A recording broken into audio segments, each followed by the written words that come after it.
So thank you for being here today. My name is Lee Aubrey. I am an attorney with the Public Interest Law Center. We have invited here today Heidi Conkler-Goldsmith to do a presentation on the legal parameters surrounding ESY services. I am also here to do a presentation on the recent settlement that you all may have heard of that the Public Interest Law Center had with the School District of Philadelphia. Ms. Conkler-Goldsmith is going to be addressing a lot of the broader scheme of what your rights are in terms of IEP meetings and setting up ESY services for your families. And in addition, we will then be speaking about the recent lawsuit, kind of what it addressed and what it may not have addressed, so that you all are clear as you have questions moving forward, how you might come to the Public Interest Law Center or provide us with information so that we can monitor the terms of the settlement agreement, but also how you might go to Ms. Conkler and other attorneys to get assistance from your legal rights on a broader scale. So Ms. Conkler-Goldsmith has been practicing in the area of special education for over 17 years. She is a partner with the law firm of McAndrews Law Offices and deals with issues all the time and helps advocate for parents in a variety of settings and a variety of school districts. So we're going to let her start us off with her presentation on the legal aspects of ESY services. Thank you. While I have been practicing for over 17 years, I have been a parent for 12 plus years. And I will tell you that for the first 5 years of my practice, I was a very, very good special ed lawyer. I really was. I gave parents fabulous advice, such as, don't stress out about IEP meetings. They're just a meeting. It's a collaborative experience. Why are you so worried? I mean, we're going to fix this. This shouldn't cause you much stress. Then I had my child. And as life would have it, at 20 months he was nonverbal and had looked like it was going to be a long time. So I ended up having to go for early intervention services. And the night before my IFSP meeting, I couldn't sleep. And I thought about all those parents that I told, why are you stressed? It's not stressful. And here I was, an attorney who'd been practicing in this field for 5 years, and I couldn't sleep. So I will tell you, as I stand here today, as much as maybe anyone in here hates public speaking, I still have an easier job as an attorney than when I sit at the IEP team meeting table as a parent. And it has put a brand new perspective on practicing, and I no longer say silly stuff like, why are you stressed? This should not cause you any worry at all. And ESY goes into that kind of situation that is a very stressful situation for parents at the IEP team table. Part of it is I call it that, along with transition planning, the poor baby of special education. It's the one that they gloss over, it's quick, it's cookie cutter, they don't really want to talk about it. Either you're in or you're out. If you're in, they already have the program. Let's move on, let's move on. And so for ESY, it's one of those times that you anticipate as a parent, you're going to experience more conflict or discussions that are not necessarily going to be received in a positive collaborative format. One of the benefits or drawbacks of ESY and my longevity. I used to call myself old, but apparently other people my age found that offensive, so now I just refer to myself as experienced. But I actually remember the time when ESY, they actually only had summer school. They had summer school. And if your needs fell outside the summer school, then they actually talked about ESY. And ESY actually was like 10 weeks long and 5 days a week for the same amount of a school day. And then time moved on, and suddenly it went down to 8 weeks, 5 days a school day, and then 6 weeks, 5 days a school day, and then 4 weeks, then 4 weeks, 4 days a week, than 4 weeks, 4 days a week to half day. The movement of ESY has been a downward trend in really supporting services, and it really is not the intent of the law. The whole point of kids need ESY is it isn't just some summer tutoring or some work over the summer. It really is for those kids, and we're going to talk about the eligibility, for those who truly need programming for a variety of reasons, not just one, over the summertime, so that they can continue to move what's known as towards independence and self-sufficiency. And also, I love questions, so if I say anything, that's the other thing too, I always caveat when I speak. If you practice or work either as a parent or practitioner or as a school person in this field, you learn to speak in all acronyms. I can actually have an entire special ed conversation in acronyms. Like, we're going to issue a PTE, we're going to do an ER, we're going to do a WISC, a WIAT, an FBA, OT, PT, and then we're going to issue an invitation to an IEP, and then at the end of it, we're going to issue a NORA. That's fabulous, isn't it? So my point is, should I say an acronym or say something you don't understand? Please raise your hand. And I will tell you, as parents, that's one of those things that I learned as an attorney advocate in this field about what you need to do as a parent.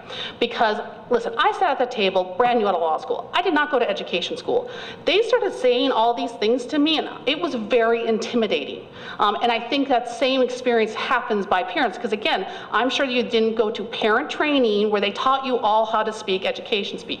So if I say anything, please raise your hand, ask me to explain, and I also encourage you to do that in IEP meetings. But students are entitled to ESY if it's needed to provide a free and appropriate public education, otherwise known, and you will hear it commonly as FAPE. These decisions have to be done what's known as a timely manner. For kids with severe disabilities, that actually has to occur by February 28th. Now go ahead. Go ahead, you may say what's severe disability. What is a severe disability? Now, the great thing is it's not limited in categories. However, the law gives us examples of stuff. Autism, multiple disabilities, the law still references serious emotional disturbance. The IDEA actually moved it to emotional disturbance. But those are the ones that they identify. But if you have a child who is significantly behind in reading, significantly behind in social skills, maybe due to ADHD, those kids could qualify as a child with a severe disability, but it would have to be to a great extent. Yes? So what about, so I just want to say I'm here from Councilwoman Helen Ginn's office, because we get calls about all the time. Okay. So what about a child that has been diagnosed IED, intellectual disability? That would be a severe disability. Okay. And a NORA, a Notice of Recommended Educational Placement, that's basically the form that they give you that says I approve or not approve this, has to be given to parents with severe disabilities by March 31st. Okay, so determining eligibility. This is, much like the IDEA, which it's a category disability law, meaning that you can't just have any disability and be involved in the IDEA. You have to fit into the specific categories. ESY is similar. It has the specific requirements that you have to determine eligibility, okay? Now, the great thing is it's very clear. There's 7 different factors to determine students' eligibility. You will often only hear 2 from the district. Regression, recoupment, regression, recoupment. There's actually 7. And so we're going to go through each one of those. And regardless of how fabulous they're indicating your child is doing, all students are supposed to be evaluated and determined whether or not they need ESY services at the IEP meetings. Now, if you know you're having a second meeting to discuss ESY specifically, you may not need to discuss it at that IEP meeting, but if you're having your yearly IEP meeting, they should be discussing it with you. All right, the first factor in determining eligibility is regression. And that really is a situation where there has been an interruption to that child's programming, such as a summer. And based upon that, there's a regression. Now, it has to be a significant regression. It can't be, because we all regress. I mean, listen, I used to speak proficient sign language. I have not used that in 20-some years. I am no longer professional. So we all regress if there's breaks and stuff that we use. But what we're looking for is the level of regression that child has. Yes? Question. Yes. All right, so you're saying this law applies to just mainly students with severe disabilities, that's it? regression? No. This law applies to everybody.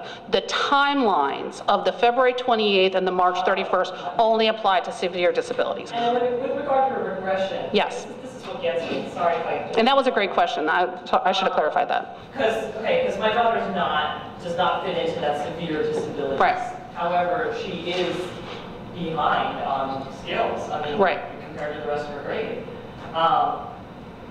They, based on the last it wasn't an IEP meeting, it was like an IEP progress report update that was part of the report card conference. She technically is not, maybe is not showing significant enough regression over winter break or spring break or that kind of thing. Like, I'm wondering why the criteria for this service is regression as opposed to not limited to regression as opposed to also including retention of skills they've already learned. Like why do they have to? There's actually why is the bar low is what I'm wondering. Right. Well, and the good news is it's not limited to regression. This is just one factor that they consider. There's 6 other factors that we're going to go through. So what I think you're concerned about is one of the factors they should be considering. It's moving towards independence and self-sufficiency. Because, oftentimes you'll hear kids, with a reading disability, well, my question is always, did we make meaningful progress? Are we on track that child is set that when he's done receiving or she's done receiving programming, that they will be independent? If I have a child who's 7 years behind in reading and has 2 years left of eligibility, that child's not on track to make meaningful educational progress and towards independence and self-sufficiency, and that child may need summer. But that's one of the other factors. This really just talks about for those kids, and it can be any skill. Again, ESY, like the IDEA, is not limited to academics. Our functioning is more than just our academic knowledge. It's our social emotional functioning. It's our social skills. It's our independent living skills. It's all those different attendant skills that we need to be independent adults beyond just our academic knowledge. So if you have a child who for some reason, unfortunately, behaviorally, transition is very hard. And so when they transition from a structured environment to an unstructured environment, and a 2-week break, that child, it takes at least, 3 or 4 days for that child to get behaviorally back in sync. That may be a child who a summertime period is not a good idea for that child not to maintain a structured activity throughout the summer. The second factor is, okay, so let's say you don't have that severe regression, but for us to get that skill back, it takes us a long time. That's the recoupment factor. Basically, maybe you don't have significant regression. Maybe it's a situation where they only lose, a fluency of, 20 points. But if it takes us 3 months to get those 20 words per minute back, that may be something where that recoupment is too long for that child. Now, I want to point out something that was in both those slides. The word measurable, okay? You have to measure this, meaning that when they say, oh, she didn't regress. She was fine in, oops, sorry, hit the mic. She was fine in a couple minutes, or a couple days. Ask for the data. And here's the deal, what skills were they assessing? Because if you have a person who's evaluating the fact that they said, she seemed fine, she seemed on top of it, but really what does the data show you and what skills were you assessing? And that's something when you're having discussions about ESY, you want to be having, which is, here's what I think she or he needs to work on this summer. What are these skills at? How did you assess those? Can I please see the data regarding that? All right, regression and recoupment, the third in regard to IEP skills. And that's that one that I was just talking a little bit before now, which is, if you're in a situation that maybe you don't have measurable regression, or maybe it's not quite measurable recoupment, but between the two, it's unlikely that we're making that IEP goal that you could be eligible for ESY. So again, if you're sitting in the meeting in March, February, and again, as I said, the severe disabilities have strict timelines. For those who may just be, mild learning disability, they may not have those timelines, but they have to be done in a timely manner, meaning which generally, as most of the time, all these meetings are occurring generally at the same place. What they're doing is they're doing the severe disabilities first to make sure they meet those time frames, then everyone else falls into, March, April. But you should be having those meetings. And again, this is one where if they were saying that your child didn't experience any regression or recoupment, you would be asking for the data. And this next one is also one that you were talking about. Interruption of potential mastered skill. And that's really what I was talking about when you have a situation where you don't have a kid who's mastered a skill. And this, again, is not just academics. Let's say you have cracked that kid open, and socially, they're starting to come out of their shell, they're starting to maintain meaningful relationships, they're starting to interact with peers. You know, you're right there on May 15th, and you're facing 3 months of that child having no structured programming, no involvement with other people, and you're afraid you're just gonna lose all that. And so if you're in a situation where it's likely to interrupt that, and you need to be in a situation where you need to harness this time frame, it can happen with academics. You know, again, with my own child, you know, we were like this on progress, and I was like getting all twitchy, and the speech and language therapist said, do you expect all the charts to go like that? I said, yes. Yes, I do. Yes, I do. She goes, life doesn't always work like that. Sometimes you have this, and then you have this. And so my point is, if you've had this, and you're hitting here, and you see that spike going up, and it can happen with reading, it can happen with speech, it can happen in all areas, that's the time you want to harness, because that kid is going to make the most progress during that time. In terms of the other one, number 5, achieving self-sufficiency and independence. That really is, at the end of the day, what the point of the IDEA is. We're looking for kids to be independent and self-sufficient. And so if we're looking at IEP goals and we're not on track for that, so if we have independent living skills, vocational skills, job training skills, you know, social skills, academic skills, if we're in a situation where that child isn't at the end of the programming going to be independent and self-sufficient, that is a child who may need that additional programming. A lot of the times too, you know, there's never a question I find in districts, and this is one where they really don't push back on, when you have a kid with a slow processing speed. Okay, they don't process information either auditorily or visually at a fast rate. They go, extended time, we'll give them more time. And then you're like, okay, because that child needs more time, we'll repeat instructions, and we'll repeat the instruction, and we'll do all that. Well, doesn't that strike you as a kid who needs that longer time period in school? Because that's a situation where that child is not progressing. You know, and there was an old adage at some point in time in the law where it was, you know, we're not required to close the gap. That's not our job. We don't, you know, if there's a gap between academics or a skill set, you know, that's not our goal, is to close the gap. We were supposed to be making progress every year. You know, I think with the recent Supreme Court decision in Andrew, that's a little bit harder to make, because, you know, the Supreme Court recently issued a decision that talked about holding kids to high levels of expectation and meaningful IEP goals and substantial progress in terms of movement toward that, and not just holding the bar down here. So I think that whole idea of that they don't have to close the gap, especially if you have a kid who has an average ability and whatever skill set it is lagging behind, and we're never making progress on closing that gap, that's a kid I think you can say, this child may need ESY. All right, factor number 6, withdrawal from academics.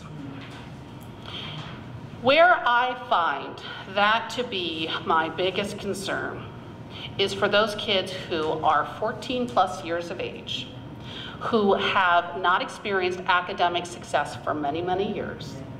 They're divesting, and what they're gonna do is that summer they're gonna get a job, and they're gonna make money. And now it's a situation where that sounds great, sounds good, and that's not bad, but what I've seen is if you don't keep that child invested and they're off somehow, listen, they usually experience greater success. You know, it might be working, you know, at a fast food or a convenience store, but they're making money. They start to divest further from education. And that is always a concern for me, because now, why do I have to go back to school? Why do I have to learn this? I can just work at insert place here and make money. Why can't I just do that? Why do I have to go back? And so if you're trying to keep those kids invested, unfortunately, sometimes making them continue to go to school over the summer helps keep that, you know, we're not just losing track of this. Not that working's not important, but the academics and the other skills associated with education also need to be learned as well. Severe disability.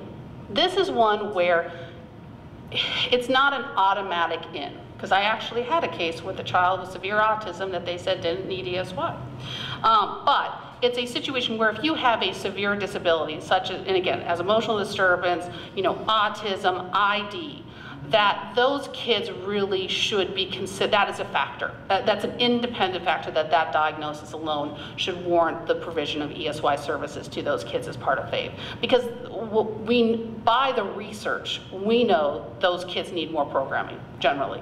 And so absent there being a situation where you can truly establish that child doesn't need it, that is a factor that they should absolutely go. And that was based upon a court case. Here are some factors that when you're sitting around the table. Now, why are that slide really important? Because those are the questions you should be asking at the IEP team. What is the progress on the consecutive IEPs? Now, one of the things I will tell you is I recently went to due process with a very high educated, high involved mom. And I was cross-examining the teacher on the fact that the IEP goals had literally been the same for 3 years. And literally in the middle of the hearing, the mom turned to me and said, "What?" And she had never gone and looked at the situation that her IEP goals had been the same, that he was supposed to be working, reading, vocab, reading and fluency on a 3rd grade reading level, and that was always the same goal for 3 years. Now, why is that important? Because if you're saying an IEP team, they're like, he doesn't need ESY, she doesn't need ESY. We've been working on the same goals for 3 years. It's not working, it's not appropriate. We need to add more to this program. So in looking at whether or not consecutive IEP goals and how much progress, if you're in a situation 2 years ago, you had a child who made a year's growth in a year's time on a skill, and now we're down to a quarter year's growth, that's a child who I would be concerned about. I have a question related to that. So is it legally required for these providers, the speech therapists, the OTs, whoever's serving your kid, it sounds like it isn't, modify or amend these goals on every school year? Or, you know what I mean? Is there anybody regulating them saying, hey, or is it always up to the parent to call them out on that? If you're asking whether or not there's any real governing, here's what PDE comes in. PDE is the governing body. They're not looking at your child's IEP goals. They're looking at, did a child have an IEP each year? What are the dates on the IEP? Right. Now, so theoretically, unfortunately, yes, you're going to be the one that's going to need to be looking at that, because if you have teachers, and again, you get caught in those meetings where they're talking about, and teachers love to talk about the positives. I love talking about the positives, but they really don't say, I've never said an IEP team saying, listen, we have a problem. He has not made progress in 3 years on reading. Now, they will tell you when there's problems regarding behavior. then they're all about talking about the problems associated with behavior. But in terms of the academics, or social skills. So I was like, no, I see him in the lunchroom, he talks with friends. I see him, no, he seems to, whenever I put him in a small group, he seems to get along with everybody. And meanwhile, your kid is a situation where they're not invited to any birthday parties, they have no meaningful friendships, no connections within the community. They're expressing to you that they go out in the playground and sit by themselves, but again, that's a situation where those are kids who are struggling. And there should be IEP goals, it should be measurable, it shouldn't just be based upon teacher observation. You really need to have data collection. Yes? So I guess I have a question there where what if the goal is staying the same? So like from your example, the goal has always been the 3rd grade reading level, but they say, but the progress is incrementally changing. I think the question is like, I apologize for walking in late, but I heard you talking about we have to see the data, but the data can itself be a self-report, like child can initiate conversation 3.5 out of 5 times. It was only 3 times last year. Right. We get this. Yeah. You've hit upon 2 things that are very critical. Okay, the first is what is meaningful educational progress? Because that is, now I liken that to what an appropriate IEP is. A Supreme Court justice once said about the word obscenity. I don't know it, I can't define it, but I know it when I see it. And the difficulty and the benefit of this law, it's both the problem and the greatness of it, is that it depends on your child. It depends on what your child's level and rate of expectation of progress is. Now, you all should know that in the sense of that's supposed to be part of your evaluation reports. You know, what can we expect that the progress of this child is? And if you don't know it, I would ask it, what progress do we expect? Because the whole point of an IEP team table is that you're supposed to have sufficient information that when we sit down to craft that goal, that child 1 year from now is expected to meet it. We've all researched him, we have talked about him, we have laid hands on him. That we all expect him to do. It's not a hope, it's not a dream, it's not a, if all things work out well, that's truly what we expect. If that child doesn't make that level of progress, we have to figure out why. It can't just be, well, good luck, we'll try it again next year. It has to be a situation where you should be asking, that's a problem, that is a red flag.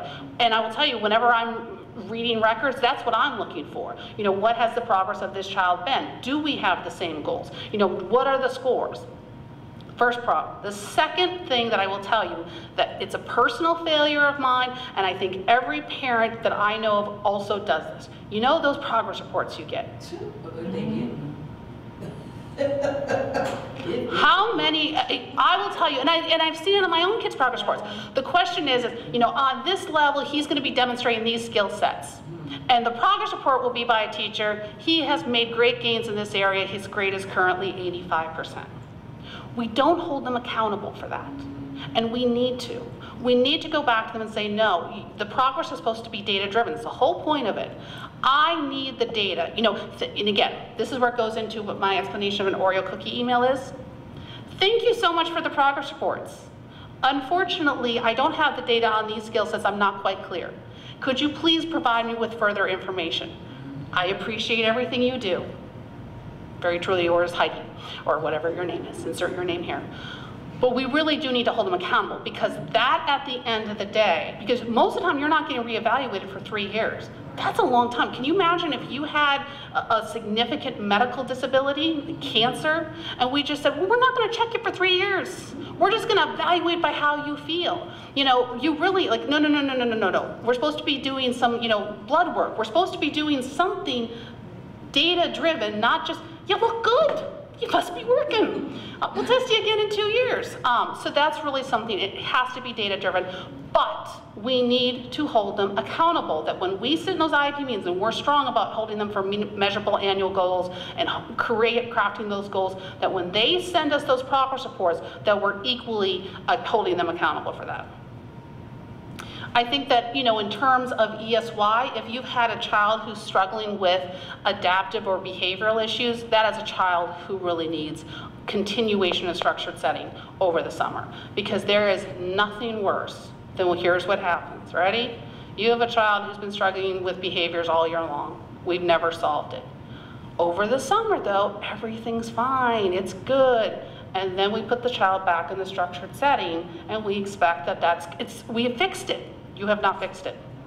The whole point of what's triggering that child's behavior is something within that setting. And so you need to continue to constantly expose and figure out what that is so that you can get the behaviors under control over the summertime. You know, and again, there's a whole bunch of here, you know, criterion reference, curriculum based, but again, it has to be data driven. And those are the type of tests that you should be asking for. And again, ESY, much like the IDEA, which I love, is people will say, can I get an IEP? I go, it depends, because your child needs it. You may be entitled to it. There is no cookie cutter ESY program, and that's one of the great things that PILCOP did in terms of their work with the Philadelphia School District, is really holding Philadelphia accountable for the fact that they have created cookie cutters. I would love to tell you Philadelphia is the only district who does it. It is not. A lot of programs have become very cookie cutter, but it's not, and you can push it. And hearing officers don't adhere to that. The mediators don't ascribe to that. So the people that, if you're holding them accountable to a much higher level, they understand that it has to be driven based upon the child's needs. So, yes. Sorry. No, that's okay. This is already in my head. Is it legally required for, let's say, for the ESY staff, like the speech therapist, I don't know, like the speech therapist or OT who happens to be present for those weeks of ESY, to be the same provider, be the same speech therapist or OT as the one who's in the building during the school year? Here's where that comes in. No, it's not legally required. And in fact, they can't legally obligate someone to provide services. That's why you can't get people named in the program. Now, though, let's say you have your speech therapist who says, yeah, I'm providing ESY services this summer, and your child's not on her caseload and your child struggles with transition, then I think you could ask that the provider maintain the same because of transitional issues, especially since she is an option on the table. Right, because if you build a relationship and rapport with someone from September to June, and then all of a sudden it's brand new person named so-and-so for those 2 weeks, I don't see, at least for the case of my child, having that be an effective 2 weeks. And so if you're in a situation, I understand exactly what you're saying. So let's say you have a speech and language pathologist who's giving birth or not going to work this summer. She is not doing it. So she's not an option on your table. Then I would be asking for a transitional time period for that support staff person, meaning there should be an introduction. That's not one of the ESY services. This is a transition plan to ESY service. So it doesn't count towards that child's hours. You know, they have an opportunity to meet. You know, maybe they have an opportunity to come back a second day and just do something unstructured, like play a game together. And then the third time, you know, start with an ESY services. And maybe if you're doing a situation where it's 3 days for a half an hour, maybe for the first week you do each day for 15 minutes. And then the next week, then you kind of hit that schedule based upon the transition. If you have a child with transitional issues and you can't get the current speech and language therapist or related service provider. Yeah. May I ask a related question? Sure. What if your school district, for ESY, it's just academic, they don't have speech or OT or physical therapy? They're not the providers. I don't understand, like, where... They have to provide it. So, I mean, if your child needs ESY for any of the related services or social ills, they either have to contract with somebody, it could be contracting with these people, they could pay for a situation where if you have a provider, like I have a private tutor, I have a private speech and language therapist for my child, that you can say, well, if you don't have somebody, I'm happy to take your money and pay mine for their services over the summer. But what it can't just be is, oh, we don't do that. We don't provide that. We don't have anybody for that. That's not legally an option on their table. So, this is one of the constituents, his daughter gets speech therapy. Mm-hmm. Has she had it last summer? Did she have it in the summertime? No. So, what can he do? Because, and I'm pretty sure they ain't gonna have it lined up for this year either. Well, now they will. Right. Right, but I'm just saying, so would she be owed that time back? Potentially, and that's a whole separate conversation about compensatory education. And you're entitled to compensatory education. I'm just going to give the little blurb. When there is a situation that the district has failed to provide a free appropriate public education. And there's ways to calculate it, and there's timelines associated with it, and that's kind of a whole, we could have a whole day on it, comp ed. But in terms of what to do going forward, you need to call an IEP meeting immediately. Let them know it's to discuss ESY services. And you want to collect any data, progress reports that you have for this past year. Look at your previous IEPs, and you want to walk in and say, she needs ESY for speech. This is where she's at. We're so far behind that we need stuff over the summer. And, you know, and I'm going to talk about in 1 second, you know, what happens when you don't get the ESY services. Where do you go from there? So I'm not answering your question. I'm just going to hold it for the later on. All right, so then afterwards, basically, you are supposed to receive a NORP or prior written notice for services. We're kind of switching some of these names depending on where you're at. Prior written notice is very common outside this state. Some of it has started to seep into this state, so I just want to make you aware that it could be called a NORP or a prior written notice. And they're supposed to do it anytime they add it, remove it, deny it, or change it. Now, ESY is not daycare or respite. So if you just have a situation where, well, I work during the summer, so if we need ESY, that will not ever win the argument. If it's a situation where it's just fun. Now, one caveat to that, again, like any lawyer, it's not purely for summer recreational programs. But if that child is participating with all regular education peers as the point of practicing their social skills, I think you could be. Honestly, you know, my kids go to it's not a special education camp, but we have kids who have special needs, wraparound services, And they're funded by the school district because they need that opportunity to interact with non-disabled peers over the summer. It's a situation where, and this is one of those concepts, it's not required to provide the provision of FAPE, meaning that you're targeting certain skills.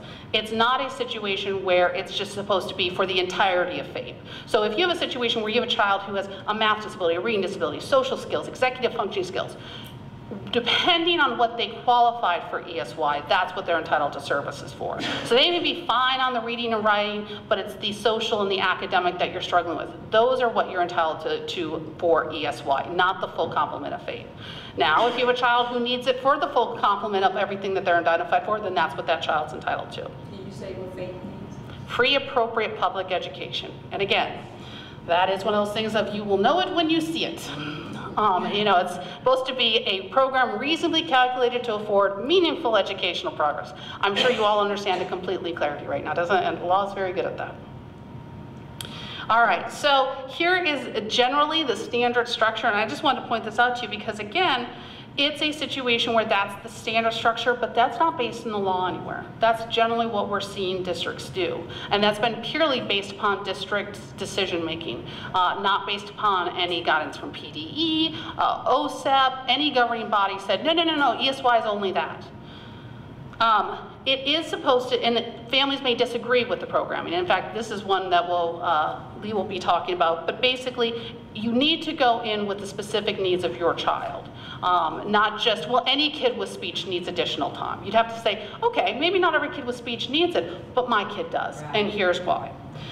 They're entitled to timely resolution of your process. Now, what does timely mean? This is the one thing I will tell you. If you ask for due process with ESY, you need to be calling an attorney the minute you've done it or the minute before you've done it, because those are expedited hearings, which means you are at a hearing within 20 days and they're issuing a decision within 10. And I will tell you, as an attorney, that's a short time to get our arms around a vast majority of stuff. All right, ES program design. It can be the same services. It can be one service, and again, it could be some of the services. It depends on the child's needs. But you know, you really do want to be looking at what your child's growth is and have a real targeted plan. You don't want to go in and just say, she's entitled to ESY. You don't want to say that. You want to say, she's entitled to ESY, the services she needs are X, Y, and Z, and be very clear on that. Here is the location. Where does it happen? Guess what? It can happen anywhere. It can happen at a school. It can happen at a home. It can happen at a place of employment. It can happen at any academic. It could happen at the public library. It could happen on a playground.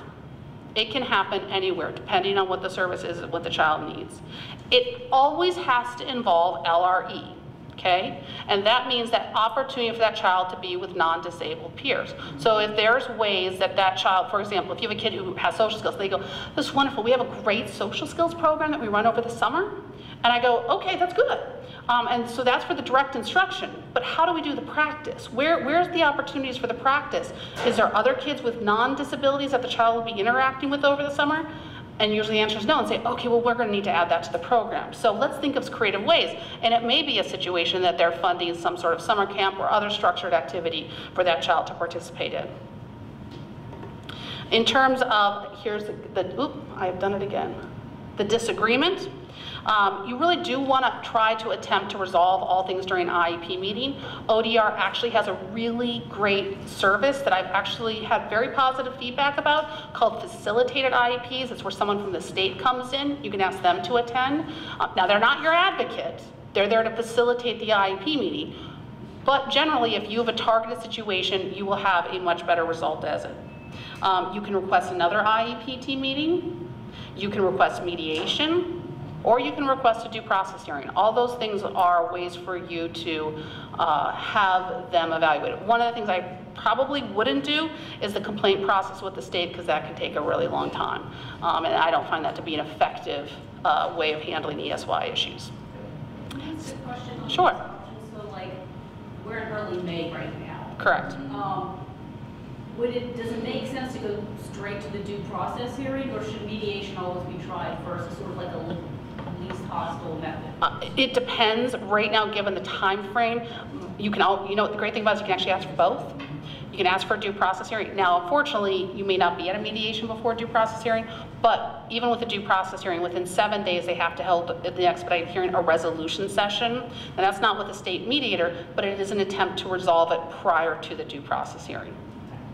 So, but the thing is, so today, Mr. Mitchell can go and say to the school, I want an IEP team meeting to discuss ESY. Put it into writing. Uh-huh. Put it into writing. Don't call. Send an email. Okay. I'm going to interject. Yes.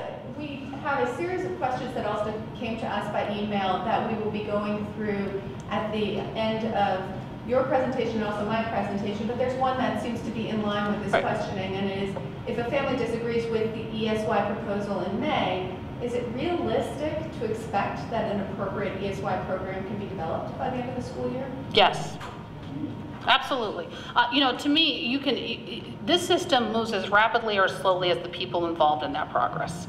I have been at IEP team meetings in May where we have figured out an ESY program. Now, here's what I would suggest doing those. If they don't have something, if you know what you want, ask for it. Like if you have a really good speech therapist, or you know of a really good program, or you have that, sometimes that makes their life easier. They can just pay for that. You'll be happy, they'll pay for it, it's a done deal. So you definitely want to go to those ESY meetings, especially in May, with a very targeted approach of exactly what you're looking for, and truthfully, what you would like to have happen. Now this is new, and I have to tell you guys this, I was so happy when this came out. The state actually put out what's known as a basic education circular, and that's a guidance to districts. And districts really took the opportunity or the belief that if your child was 21, once they got that diploma, June 15th, you were out the door. And the BEC says ESY extends to that summer. So there is now some additional programming for kids who are 21. Now, what's important about that is that districts should not issue a NORUP or prior written notice exiting that child from special ed, which they're required to do until the completion of ESY. The last question is pendency. Now, there's a question mark there because there are different viewpoints in the law about that. Districts, again, take a different viewpoint than I do, which is you have pendency in ESY. What that looks like, it may not be the exact same person, it may not be the exact same service, but I think that if you entitled to pendency last year, or entitled to ESY last year, if you file for due process, they have to provide it for this year. Now, granted, the time frames are very short, so absent you appealing that decision, it can be a situation where you're not guaranteeing a lot of time. Can you tell me what that means? Sure. See, thank you. Good job. Look at you. All right. Pendency is during the time you have now had a disagreement with the district. Child received ESY last year. They said, she's great. No ESY this year. Here is your NORUP. And you have rejected it and asked for due process. The child remains in what's known as the pendant placement. And pendency is the last agreed upon placement. And so if the last agreed upon placement that y'all were together was that that child was entitled to ESY, that child's entitled to ESY during the pendency, during the time frame that those proceedings are taking place. Now, for due process hearings, it concludes at the time the due process hearing officer decision is issued, if not appealed. Or you can also get pendency if you ask for mediation, but if the district declines mediation, said we're not interested, the pendency at that point ends unless you file for due process. Can you repeat what you just said? Sure. Which part? Entitled to ESY during the time frame pendency. ESY of the due process hearing. So if you have filed for due process during the time of that hearing process or any appeal process all the way up, for as long as you can go, you get that service. Okay. All right. So they still have to give it to you until you go through the process. Correct. Because they got it last year. If it was what happened last year. Right.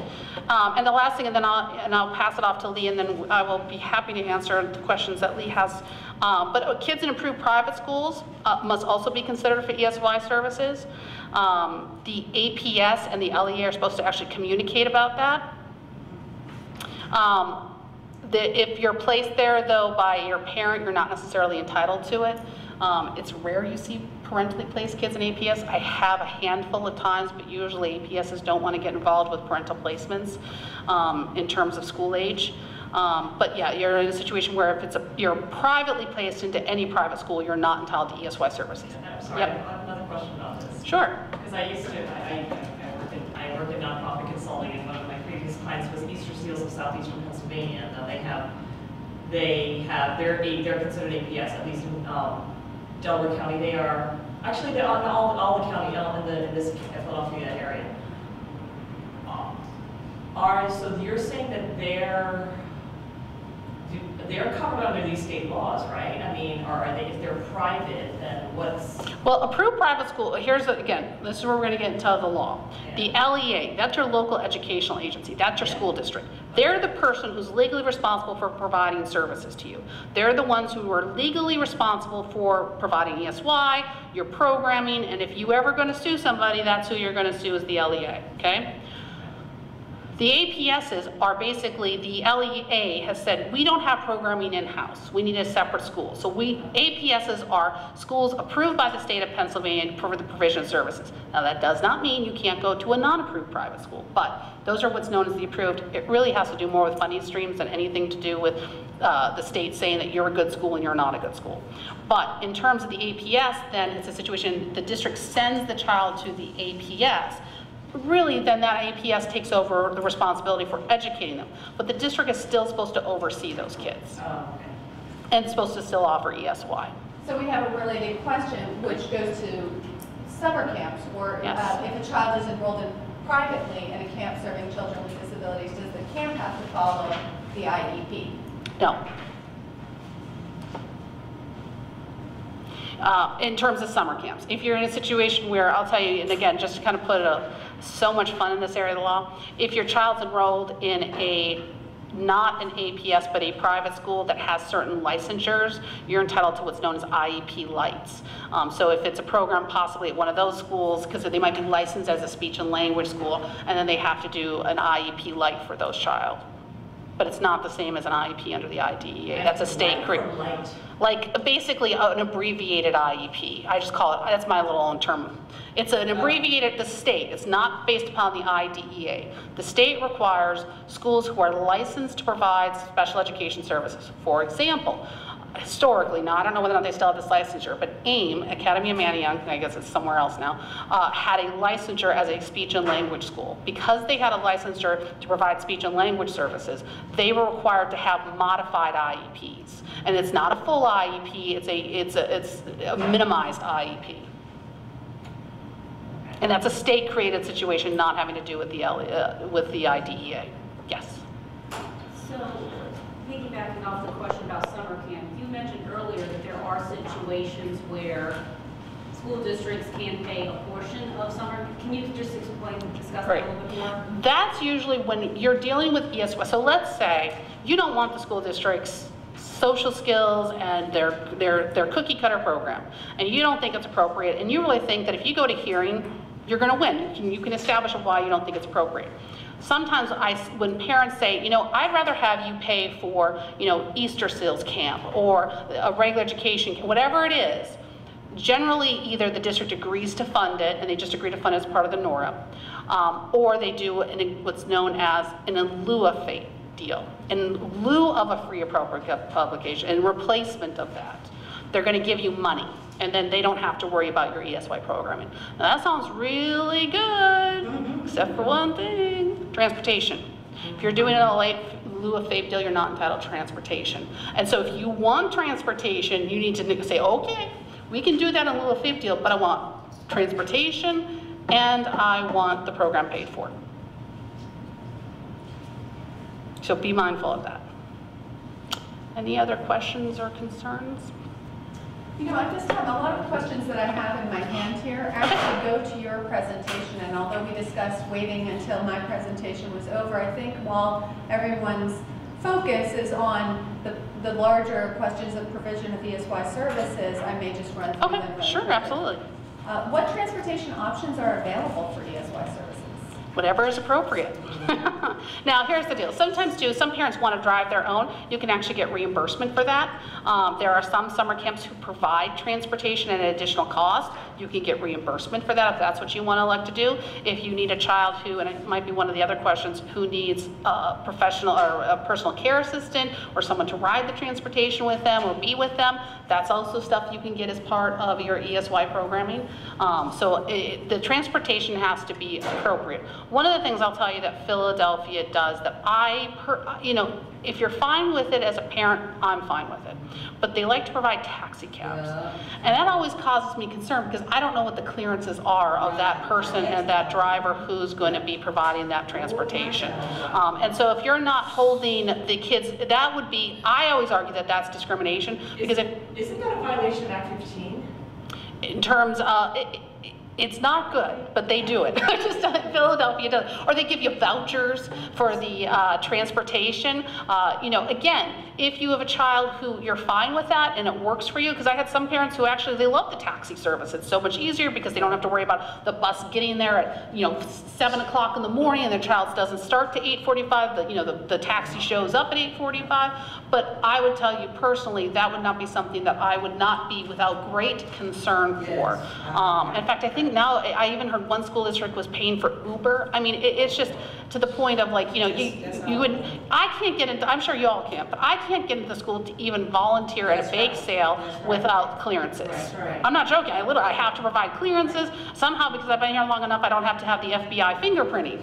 But we're in a situation where we don't actually necessarily hold the transportation people and that requirement to that same level. Yes. So if in the IEP that they has already said that they are required to have busing for regular school district, regular school time. So in the ESY, wouldn't that continue into the summer, or do you have to reiterate that when you sit down with them? You need to reiterate it and ensure that that's a clarity. Now, what you're not entitled to is if you provide, during the school year, if you place your child privately in a program, it's within a 10-mile radius, you're entitled to transportation. That does not exist during the summertime. So if your child attends like a private school at your expense that may serve kids with special needs, and it's special education in terms of special needs camp, you are not entitled to transportation at the same level you were if it's within the 10-mile radius. So you want to make sure that it's within the IEP. You had mentioned that a child can get ESY services in a variety of locations. Does that include outside of the state? If a family has a regular family residence at the Jersey Shore or somewhere else, can they get ESY services out of state? That would be something that you're not entitled to in terms of, let's say I summer at the shore. I aspire to summer at the shore. I do not summer at the shore. I hope to get down for a weekend once a year. But let's assume you're one of those lucky few people who can summer at the shore. The district is not required to send someone down there to you. Now, there are times with districts that, they also see the benefit. They may be willing to say, listen, we'll contract with a provider down there, or we'll give you a fund of money, but legally you can't force them to do it. Now, if you have a child who, for some reason, nowhere in state meets that child's needs, and there are some extreme, unfortunate, discrete disabilities where they're very unique disabilities. And if there is a program that's out of state for that child that you'd like that child to attend over the summer, that may be something that you have the district fund. One of the programs that, there are for certain kids who have extreme OCD and anxiety, debilitating. That there was a good program called Rogers, and it was in Chicago. And so and it was about a 12-week program. We actually had the district fund that for one of our kids as a summer program. Now, just FYI, Rogers is actually coming to Philadelphia, which I'm very excited about.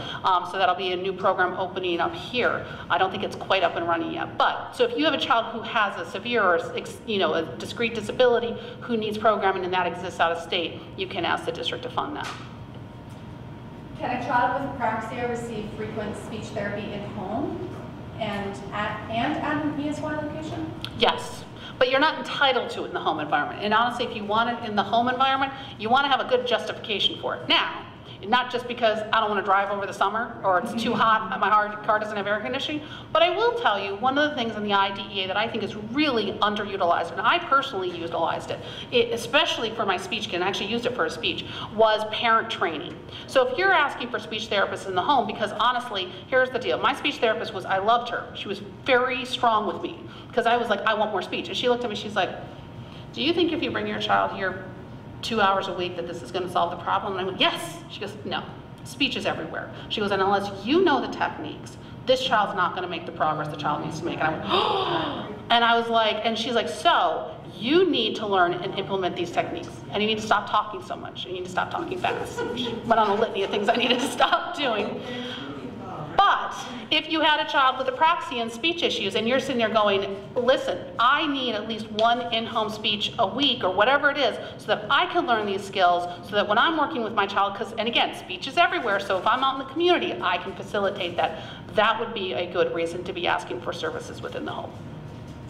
What data or evidence can a parent or advocate present at the IEP team meeting to show that a particular camp or summer program is appropriate? Okay, so there's two components to that. First, you want to have clear reasons that the current program is inappropriate. It doesn't have a good peer group. It's too limited in its scope. It doesn't address all the needs. You want to have your reasons of why this one is not going to make it. And then you want to establish, as much of it is in writing and information, why it is that that program will. And it shouldn't just be, I print it off the internet. You should talk to the people at the summer camp. You should go visit the summer camp. You should have them review your child's report or IEP for them to say, yes, this is a child we can service and we can work on these skills, and have all that information. In fact, I love charts and graphs. So if you say, listen, your ESY program is 2 hours a day. You know, the child's not making educational progress even with 6 hours a day. This program offers 4 hours a day.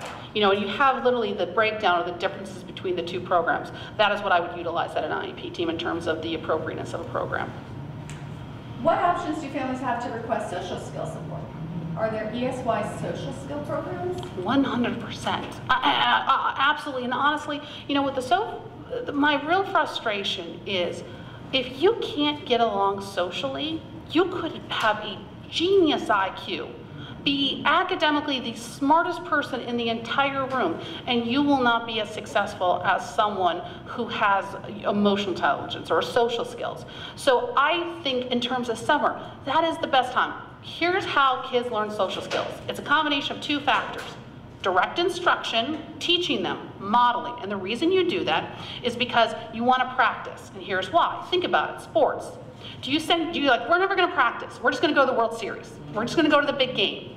No, the reason why you have baseball players in the batting cage swinging over and over and over again is so that when they hit the anxiety producing, they hit the big game, they hit the actual real life situation, it's memory. They're just doing root memory skills. And so you want to have that direct instruction and that practice so that then or in the small structured setting, so that when the child goes out in the big game, in the summer camp with all the regular ed kids, that they have those skills in their root and they're able to do it off the top of their heads. And that's why in terms of the summer, I think it's such a fantastic time for those kids to have that opportunity to practice. Because let's be candid, you know, oh, it happens at lunch. Usually they sit with their own friends, you know, they sit with the kids from the class. You know, the playground, that drops off after a certain time. It really is a good time for it.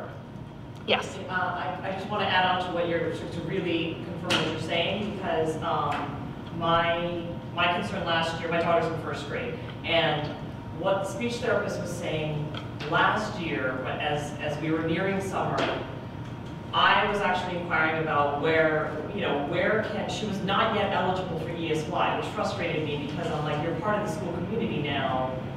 You're in kindergarten. Why do I have to wait till summer 2017 when I want this for my kid 20? That's a separate issue. Okay. But the thing is, I was looking for an opportunity for her to practice social skills, because she gets social skills support during the school year with the social worker. You know, it's like a half hour, and it's a small group of other kids, and they get to play like Jenga or like learn how to share, or play Uno, right? And I wanted something like that for the summer, but you know, and I even asked my pediatrician, or like or even a semi-retired speech therapist who lives in this neighborhood about what the options were, and there weren't any. And then the speech therapist told me, And it was weird how she phrased this. She phrased this like, because she's a mom too, right?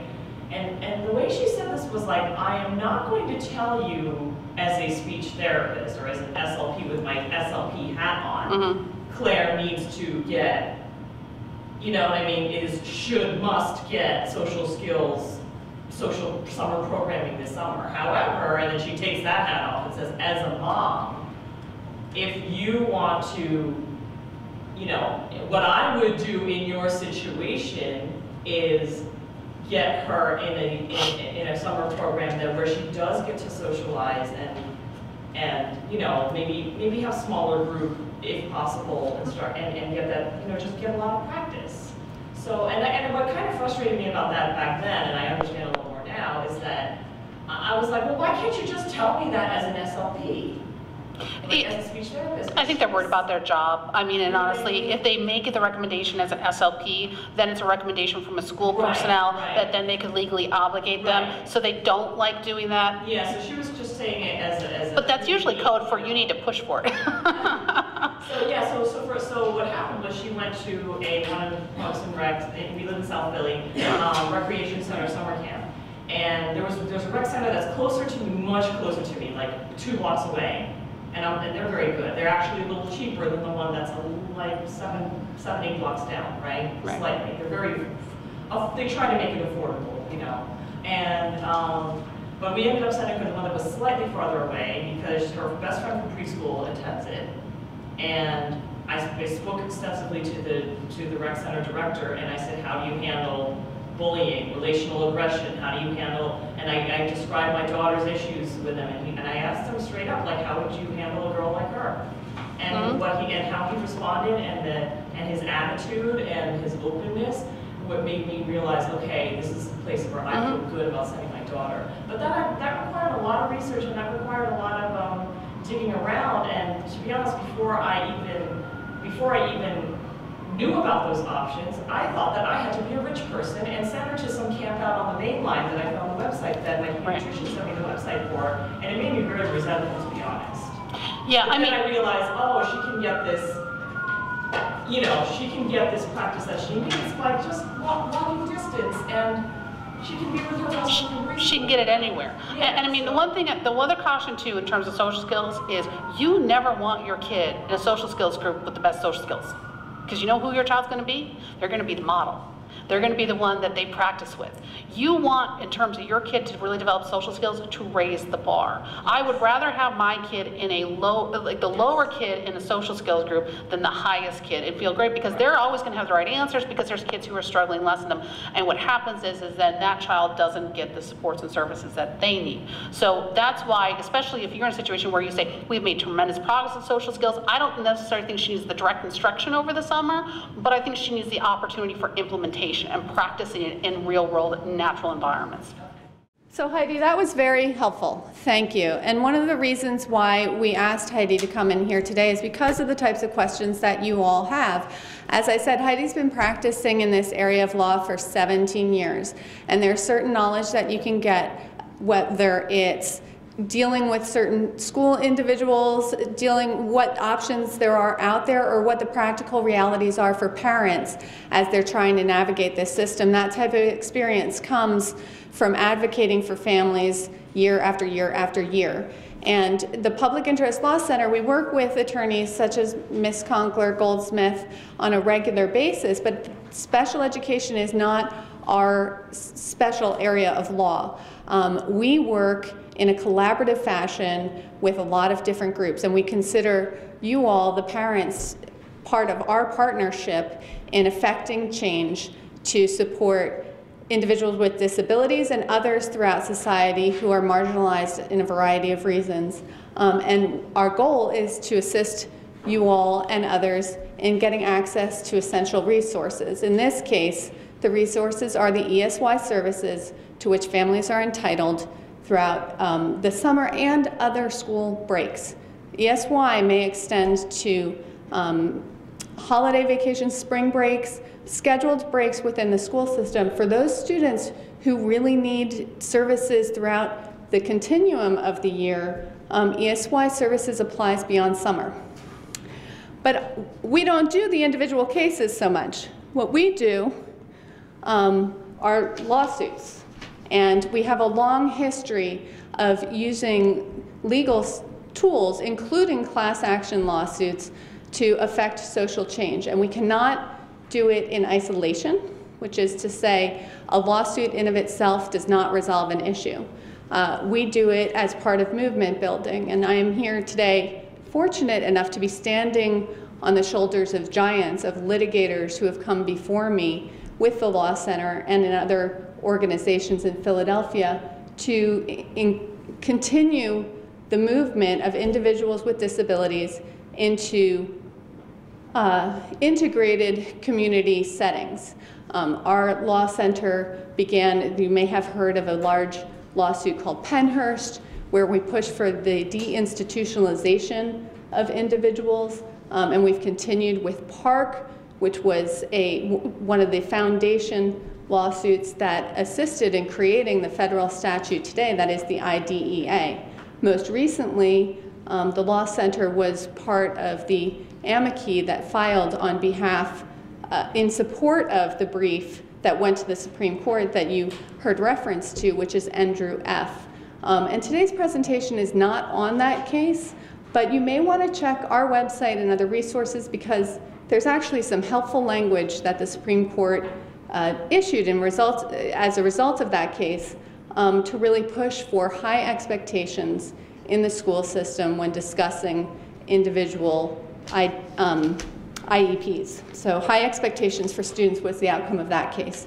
As part of that general goal, we deal regularly with community groups, and when we hear of systemic issues that we think can be addressed through litigation, that's when we aim to get involved. Sadly, we can't take on everything, but when we have parents such as yourselves who are committed to being plaintiffs, who continue to come to us with issues, and we begin to see systemic problems that we might be able to contribute in the resolution of, then we put together a litigation strategy. So in 2014, we did just that. We had 3 families with children who were very vocal and had, probably similar to many of you in the room, experienced a lot of frustrations in advocating for their children, and still continue to.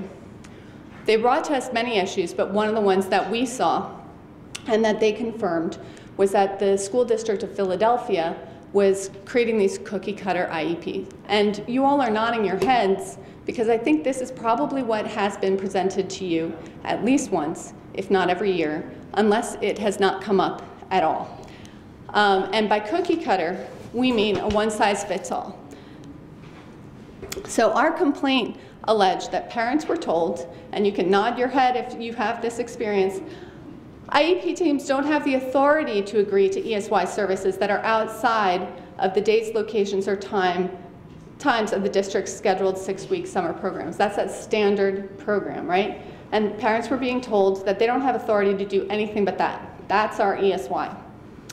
Decisions about individual child's ESY services were based on that program. So there was no determination of what an individual child needs. It's like, well, this is our ESY. Are you going or not?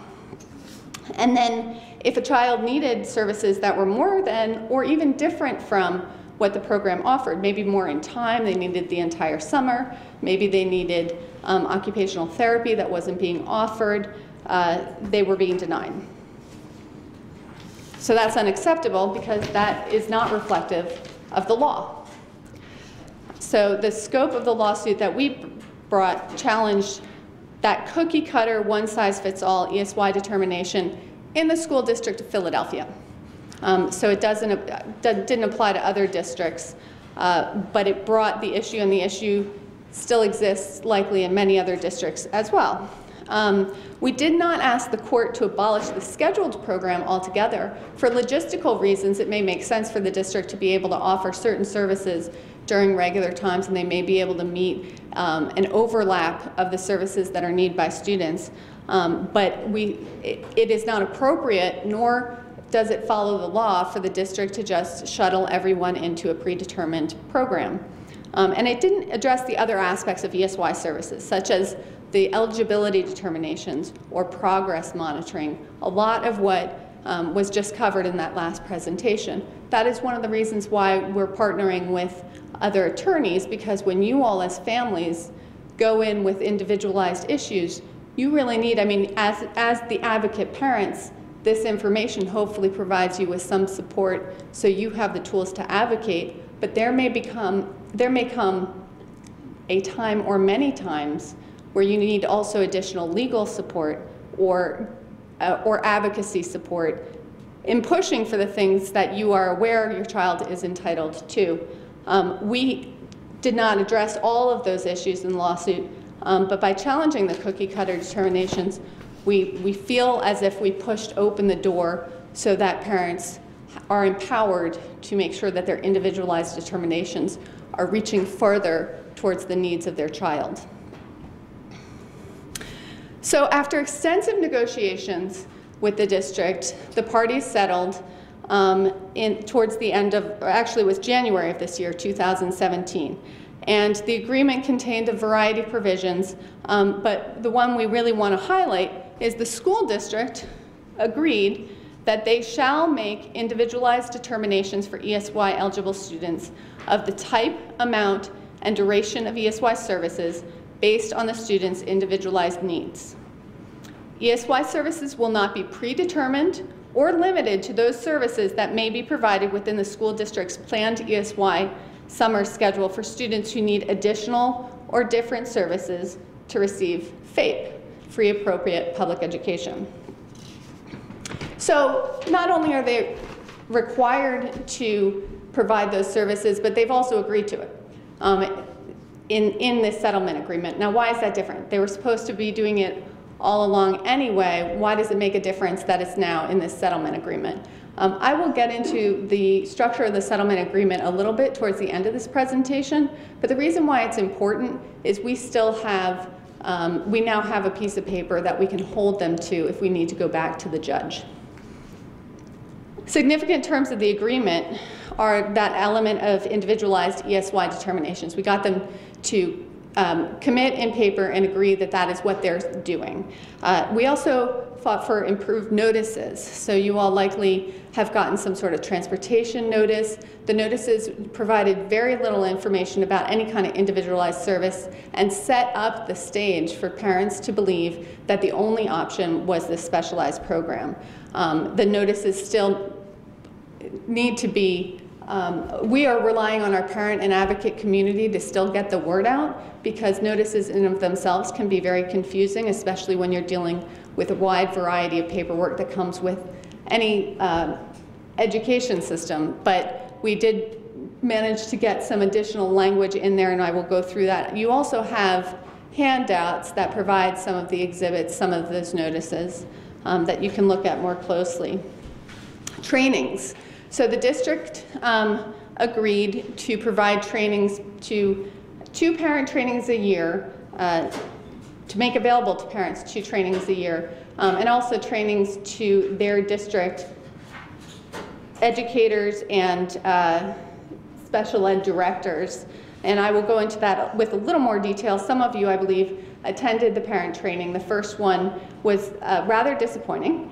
And thanks again to our parent advocates, it was brought to our attention that the substance of the training did not reflect the agreement as it was set forth, and so we were able to put pressure on the school district to offer another training. Now that's for this upcoming summer of 2017. A lot of parents still have not gotten the word out. Frankly, a lot of individuals within the district have not received word of these changes, but we are hopeful and actively pursuing the district's, hopeful that the district will continue to follow the agreement in a way where people slowly are getting the word out. And part of that is from you all bringing it to their attention.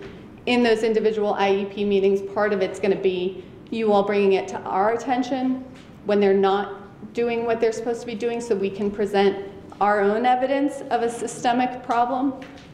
And part of it's going to be certain individuals just having to get trained and understanding what the law is. I'm just going to start with the first part. I'm moving through these a little quickly in order to allow time for your questions. The individualized ESY determination, what does that look like? So in an ideal world, it's really, the IEP team is gathering information regarding the student progress, especially after breaks in the school schedule. This goes to, this is a burden that is on every member of the IEP team, but is greatly assisted when the parents are engaged in that process as well. Not just in the process of bringing your own data to the table, but of holding the IEP team accountable for collecting the data in the first place, where possible. Make the determination regarding ESY eligibility at an IEP team meeting. Often a big issue that we continue to hear about, it's not even brought up. It's the lost child of the process because there are lots of other discussions. It needs to be part of the discussion because it is part of the progress and education. Document the ESY determination on the IEP format and then issue the no rep. Again, these were kind of addressed in the last presentation, but it is important for you all to kind of understand what those steps are so that when you see that they're not happening, you can call people out on the spot and hopefully reach out to support to see if you can get additional assistance in making them happen. So part of the agreement also was that in the trainings that were provided to teachers, special ed directors, and parents, they would add to their slides a description of what this would look like. So in your handout, this description appears there. And I point this out because as you're in the IEP meetings, you may be able to point to these resources as indication. If you're getting a confused parent, a confused director, anyone you are dealing with, you can point to this language that is part of their training slides, and it was also handed out by the district in their recent parent training to describe what they are supposed to be doing. So they say they strive to provide individualized ESY services. To advance that goal, an alternative or additional IEP team meeting may be scheduled to discuss ESY to allow greater focus on those services. So this is an interesting point too, is pretty interesting here because you're in the IEP team meeting, you have a short period of time, and all of a sudden it's like, are you eligible, yes or no? And you want to advocate for services that are beyond the cookie cutter. Step 2 permits parents and the IEP team to get together again to work out the logistics. It is not an excuse to put off the ESY determination. There's no reason at that first meeting for the IEP team to walk away not knowing whether or not the child needs additional ESY services. The logistics surrounding what those services may look like may require an additional meeting. It may require additional time for the parent to be able to advocate, to have the conversation meaningfully. It may require bringing in some logistical people, but it is not an excuse to put off an eligibility determination. And slide 3, it is important to remember that the district's typical ESY schedule does not limit ESY services that must be provided or that may be provided. The starting point is always the individual needs of the students, and the district is committed to arranging other or different ESY services. That is language that the district has committed to. It is language that they are included in their trainings, and it is language that you can point to in your IEP team meetings. So this falls under the charter of schools as well? But what about the schools that are like in the Renaissance charter status, like a Mashpee charter school or school or some of these other ones? Yeah. Heidi, I'm going to let you address the nuances of that. In terms of this settlement, this only addresses Philadelphia School District. So any of the charters within the city would not be beholden to it. So not the Renaissance? Not if they've taken over the LEA status, okay? So if they've taken on the responsibility of the LEA status, and now, if for some unusual reason, Philadelphia has contracted with them to provide services, like an APS type situation, then it would be Philly. But if it's just been Philadelphia has now given it to charter and they've taken LEA status, then that would be something that would not impact them. In terms of ESY though, charter schools are responsible for providing ESY. Wait, can you clarify that please? Because my daughter attends a charter. It's not a Renaissance charter, but it's just a community charter school in Philadelphia. The settlement that he's describing was only with the Philadelphia School District, so only Philadelphia has to adhere to it. Okay? Okay. Charter not have to adhere to it unless somehow Philadelphia has contracted with them to provide services. So for some reason, let's say a charter school opened up for a specific disability or something. In fact, Pittsburgh had a dyslexia one of them. And so say Philadelphia said, you know, we'll contract with them to provide services, but we're retaining LEA status. I don't believe, although I've not reviewed the contracts, so we'll ask for it, that's what's happened. I believe that those charter schools have just taken over those schools, and they're the LEA for that. So then it would be the charter school who is responsible for ESY. Okay. And they would not have to adhere to the requirements of this. So even a charter school within the boundaries of Philadelphia, they would be the LEA? Correct. Okay. When you go to a charter school, it is as if you have moved. You have literally moved from your school district, and that school district has no more legal responsibility towards you.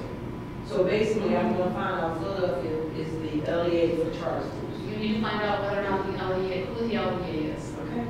Now, as a point of additional clarification, the settlement agreement, such as the form of the notices that you all will receive, the type of data that the district is going to supply to us, and some of the manner in which information is going to be communicated to parents, and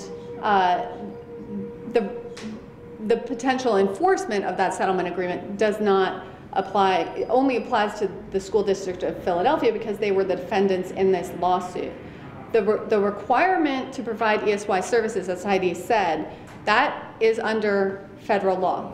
So the notices may look different, they may be insufficient, there may be things that we cannot respond to with the charter school, with the charter schools because they fall under the rubric of the settlement agreement, but those things are really going to come up in terms of, are they, you know, when we get data from the district about their provision of ESY services, it's not going to necessarily include the charter school data. When we hear complaints about how whether or not a parent received notices, we're going to be looking at the schools under the district. But the requirement to provide ESY and make individualized determinations, that is under federal law. The reason we were able to get this settlement with the school district of Philadelphia is because the federal law provides for these rights. So the lawsuit did not result in additional rights under law for extended ESY. It resulted in the district committing to following the law and us getting certain steps in place to make sure that parents were empowered to advocate for their rights under the law and that we were empowered to continue to monitor the situation. Does that make sense? And if I could have one thing, now how I as a lawyer and you as a parent should be looking at this, let's assume you don't go to Philadelphia, is the fact that the courts have said this is how you effectuate the federal law appropriately. Okay, and so if your charter school is not doing it, it's somewhat, it doesn't be exactly the same, but let's say, you know, this outlines significant notices and you're getting, you know, a little sheet in the mail that says ESY will be at Bedford Elementary from this to this. You can say, listen, this is not going to be the requirement. But, you know, the law says this decision has said that because this is what if I was going to, I'm just going to name a charter school, St. Thomas Academy Charter School, to sue them for their failure to provide, I would be utilizing this as, you know, the courts have said that this is standards, and it's a situation where this district has failed to meet that. So, I have a question. yes. Sorry. And I know I'm late, I apologize for being late. I was down in the school district. We are glad to have you here, and we will take you when you come. So basically, they gave me a bunch of stuff while I was there, actually trying to figure out where this meeting was at. But I found it, so I'm glad I'm here. But my son goes to, I tried doing the approved private schools, however, my son has a lot of multiple needs. So at that time, they suggested that I look for a school that can appropriately fit my son's needs, which I did. That is not an APS per se. However, when I found this out through some of the parents or whatever, I took it to the IEP as though I knew what I was talking about. I had no idea what I was talking about. So at that point, the LEA from the charter school said, oh, I heard about it, but you know what? You tell us exactly where it is that you want my son Derek to go, and then, you know, we'll provide whatever he needs. Up to date, at that point, I had no idea that they were just sending them to the program that they wanted to send them, you know, but due to my son's other needs, now he needs extra different things. So at that point, she said, okay, well, just let me know where exactly it is. So basically, she does not have to follow this. You're saying that this is just to kind of refresh my memory. She doesn't have to follow the lawsuit per se, but she does have to follow IDEA. Well, you're in the Philadelphia School District, and if they have placed that child into an alternate program, Right. they're still required to follow. Oh, are they? Okay, cool. So, and they're still required to follow the law as well. Okay. So, you know, one of the things we repeatedly hear are parents are unaware that they have options, right? And there are a lot of reasons for that. And one is the ESY is not even coming up at the IEP team meetings. Another is that when it does, the other members of the IEP team are often saying that there are no other options, or they're only presenting one options, and parents have a lot of other issues to deal with and only learn through word of mouth or experientially, or hopefully presentations such as this that we'll put up online, or their representatives, that they only, unless they come in contact with that information, they're not necessarily aware that they have options. And those options are a right by law, and we sought to enforce them and bring proper notice of those options, and hopefully shift the culture within the district so that the people who are in decision-making places and advocates for kids who may not otherwise know are empowered and knowledgeable enough to permit and advocate for options on an individualized basis. I saw another question. Yes. So say if a school do not have ESY, is it another way to go about, you know, getting the extra help? Yes, that is, so schools may not offer any kind of ESY program as part of the IEP team. They're supposed to determine the eligibility. So the first question is, what does this child need? The first question is not what is available. And that order makes a huge difference in outcome. The first question, what does the child need? And then, how are we going to provide it? And if the school is unable to provide it because they don't offer that, then they will be obligated to contract out or locate other providers. And there is a dialogue that needs to happen there. It is not that parents can go and say, this is what my child needs, and you're necessarily going to get that. The district does have, and the school districts have some flexibility with regard to how they're going to provide certain services, and it's a dialogue. And when we get calls from parents who are hitting a dead end in their IEP team meeting and being told that either they're not eligible for certain services, or they don't know what types of services might be out there or how to advocate for them, we refer people to a network of attorneys such as Heidi, who are very knowledgeable in this area and advocate for individuals all the time. And the attorneys with whom we work have agreed to meet with parents, at least on a consultation basis, to at least provide you the initial information. And sometimes that can happen on the phone. So it can be very hard when you're starting out without any support to know what resources are out there. And I would encourage you to talk to other parents, but also reach out to the Public Interest Law Center and your representative and get networked, because that is often how parents find out information that they can bring to the IEP teams. It is often the parents educating the teams. The parents got to be ready, because that's happening every day, all day. So that's what I was going to ask. Because is there a list out there that says there are some programs that do provide ESY? So there is a list?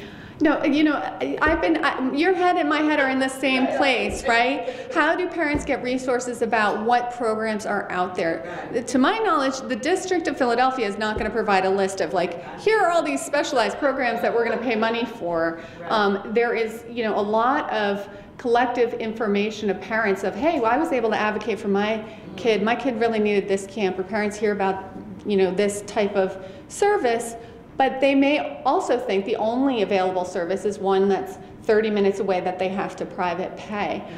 We don't currently have a list, but I've been discussing with advocates about maybe that would be something worthwhile. The one thing I would caution is that just because something exists, it may not be the right fit, and parents may not be entitled to it. So just because, or students may not be entitled to it, just because one student was eligible for a certain service does not mean that the next student will be. There's a process that needs to happen there. Part of it is whether a student support group was successful at advocating and gathering the data, but sometimes it's also the student may not rise to the level of eligibility for that particular service.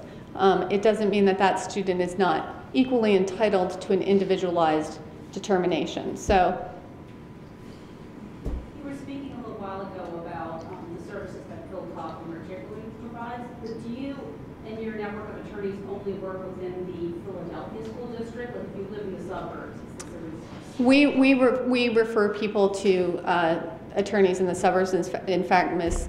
Conquer Goldsmith practices largely in the suburbs, and it depends on how far out. We're not always able to connect someone, but we use our best effort and are often successful, and it's not limited to the district.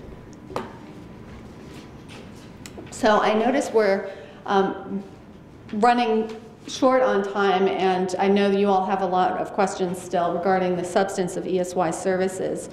So I will direct you to this slide. Information is in the handout that you all received.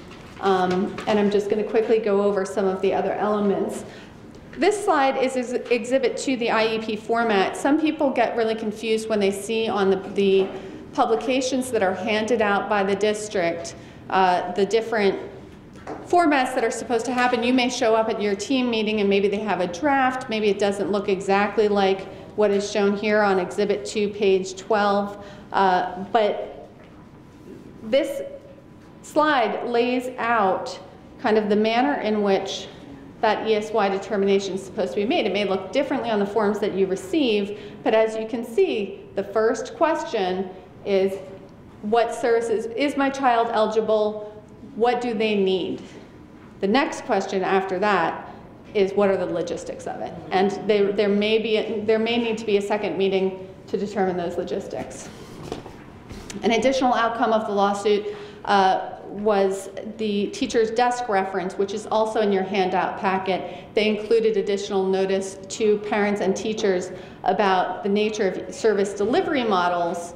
And again, all of this goes towards getting the word out to parents, teachers, and educators, and in this case, the teachers, about alternate service delivery models to get away from the cookie cutter option. And so, you know, as we've been discussing today, ESY services can include take-home instructional materials, behavioral or other training for parents or program staff, itinerant teacher and related services, so in and out and outside of the scheduled program, consultation, tutorials. So it's not just a different location or a different service provider, but also a different service model. It may be take-home instructionals, or you're not locked in. It's what is appropriate for your child and what your child needs. The presentation and the handouts also, again, discuss some of the new notices. These are notices that you all should be receiving if your child was already designated as ESY eligible. There are some instances where children may not have been under an IEP designation, and therefore they may not have gotten the notices. We're trying to figure that out, but if you all are not getting any notices as to ESY services, we would like to be informed about that, because that to us could be a systemic issue that we might be able to address. If you have received the notices, or if you now have this handout and are going to your IEP team meeting, you might want to point to some of the language that we were able to work in there, such as the student's eligibility and what services the students require must be discussed at the IEP team meeting. Do you mean a notice other than the last slide you showed, the Exhibit 2, page 12? Yes, so there were a variety of notices that went out. There were updates to a teacher's reference desk. But then there's also an ESY services notice that parents should be receiving. It typically comes out, I think they refer to it as the February notice. There's also a transportation form. So we know that some parents get the transportation form, and often it comes before the notice. So what you might get is a form saying, is your child going to ESY, yes or no? And if that's the only notice that you've received, the assumption is if you want ESY services, you're checking that form, and that's the decision. That is not the way it goes. Whether your child is eligible for ESY is not you checking off a bus form. It's a discussion that happens at the IEP team meeting. The bus form is for logistical transportation purposes. The district does it to get data on how many people they might be bringing to their program, but it does not supersede or take priority over any discussion that's happening in the IEP team meeting. And so we added some language to the bus transportation notice as well as this ESY services notice. And many of you are shaking your heads, so it seems as if these notices did not go out, which is important information for us to know. Also on that notice, and it is in your handout, is additional discussion on when and where does ESY occur. So again, all of this is language that you all can use when you are in discussion with individuals at the district and in the IEP team meeting. This slide discusses the bus form that we just mentioned. Again, most of you probably received something like this, maybe not. It's coming in at different times. So this is a transportation form that the district's sending out to gauge how many students who have been found ESY eligible will be going to their scheduled program. And previously it had no language on it that said that there is an individualized determination or you might be eligible for additional services. So at least now when people get this form, if they're able to read it and if they actually get the form, there's language on there that specifies again that they're entitled to an individualized determination. And additional notices were also the result of the lawsuit. So on the district's website, they now have information about extended school year. The teacher's desk reference, which is the exhibit 1 and 2 in one of these earlier slides, has a whole section on extended school year services in Pennsylvania. And that's supposed to go to the special ed directors, the SELs, and building administrators. So it could be helpful in certain circumstances if you're in discussion with people to show the teacher's reference and say, I understand that this goes to the SELs or the special ed director, and here's what it says. So are they aware of these requirements, and is that what's happening here? Also for IEP team members, there's a document showing ESY at a glance that they're supposed to be able to get so that they have some ESY at a glance information before going to the IEP team meeting. And that shows goals from the student's IEP and displays the first 3 paragraphs of the ESY services notice to parents and guardians. That goes to the district IEP team members. And as a point of clarification, if you're not aware, parents are members of the IEP team. So if you have not gotten that, that can be information that you can also request from your team. You can say, well, can I get the IEP at a glance document? That provides some framework for your discussion. As part of the settlement agreement, there were trainings, as some of you were at the parent training. There were also trainings for the special ed directors, 2 trainings a year, 1 fall and 1 winter. Each SEL, 2 trainings each year, 1 fall, 1 winter, and special education teachers and building administrators, 2 trainings each year, fall and winter. These trainings are geared to push the cultural change that needs to happen within the institution to get rid of the resistance to individualized alternative ESY arrangements. Again, trainings alone are not going to do it. Yes? This only applies to K through 12 school districts. This does not apply to any kind of preschool setting or any of that? This is the District of Philadelphia. So it does not apply to all districts, but in terms of preschools. Because now we have the pre-K. I don't know whose jurisdiction that's under necessarily. That's already confusing to me. But does this apply to, for example, the city-run, Kenny supported, Soda supported pre-K that is in school buildings like Southwark Elementary School and South Building? I would actually have to look into what the structural relationship is there, and I am happy to do that for you. So before you leave, if you give me your email, I will get that answer for you. No, that is it's a great question. So the question was, how far does this extend? Does it extend to pre-K? I mean, the easy answer is the settlement agreement goes to all of those, and it goes to the District of Philadelphia. So those who follow the structure and are answerable to the School District of Philadelphia are required to get this training. But as a point of clarification, sometimes there are different contractual relationships, and I'm not expert enough to provide you with an answer on the spot, but I can get back to you on that.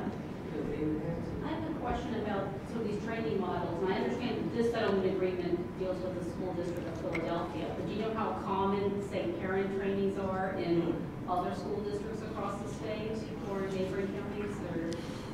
Heidi may have more experience with how common those are. I mean, what we know, one of the goals, ESY is often overlooked because there are so many other issues in special education. And one of the reasons why we are doing this, and we have a volunteer film crew that we're very grateful toward for putting it together for us online, is because there does not seem to be enough information out there for parents. Both parents who are just new to the system, but also who have been in it for quite some time. I don't know if you have additional points to add on that. I'm not aware of any school district sponsor training specific to ESY.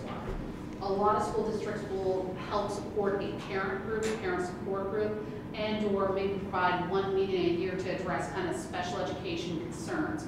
But I, in 17 years, have never heard of a school district providing a special ESY training program. Not saying it can't happen, but I've never heard of it.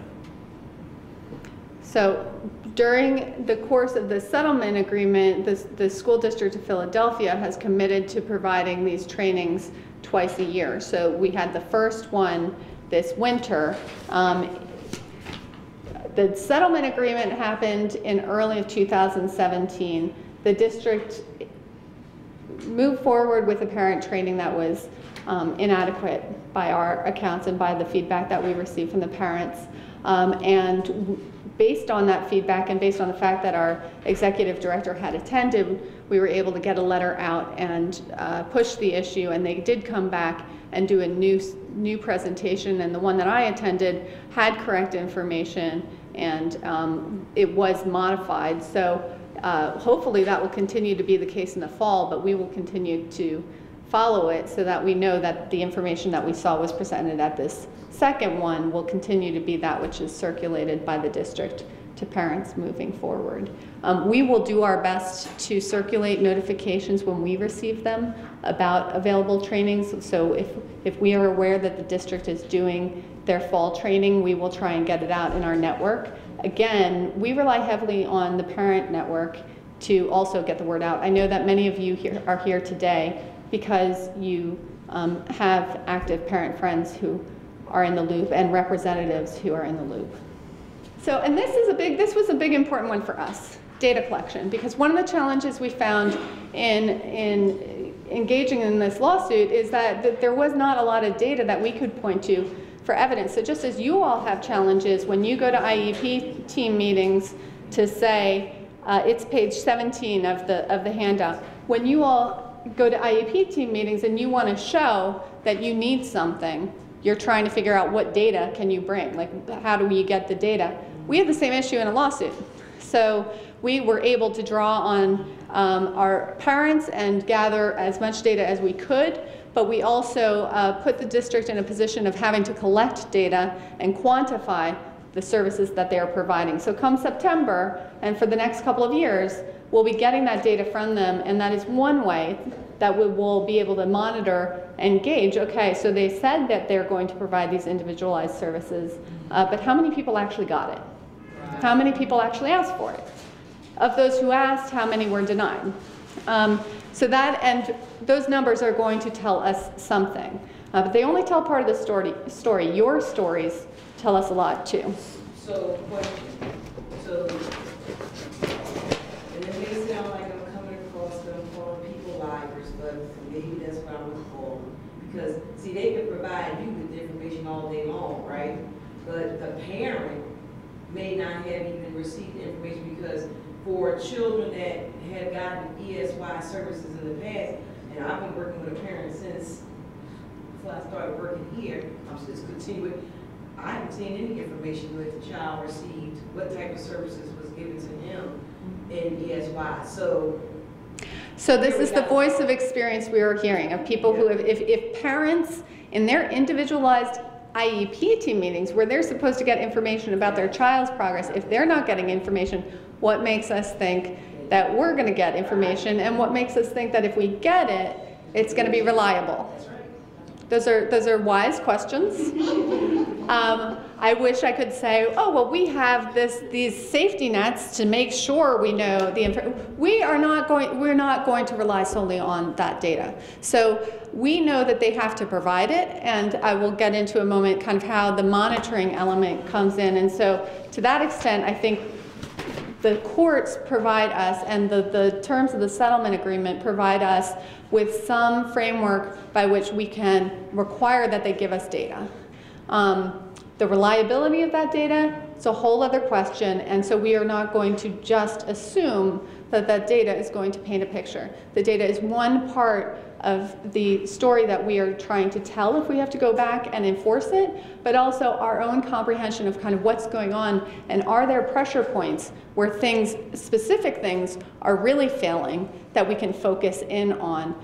The data is one tool that we may be able to rely on, but another big tool is going to be our ongoing communication with the attorneys who are in the field, and with the parents and parent advocates and concerned advocates who are seeing things wholesale, because we can't be out in the streets. I'm sorry, I have to ask this question before I forget. This whole thing here, you communicated this so well to all of us, and this is what the school district is required to do. Is there anything in this agreement and this settlement here that requires them to provide language access of this material that we have right now to the people who do not speak English? Yes. So yes and no. Yes, the notices are supposed to come in several enumerated languages, and I don't know that I have that up on the slide, and I don't know that I have the specific data, but the notices have to be accessible in more than just English.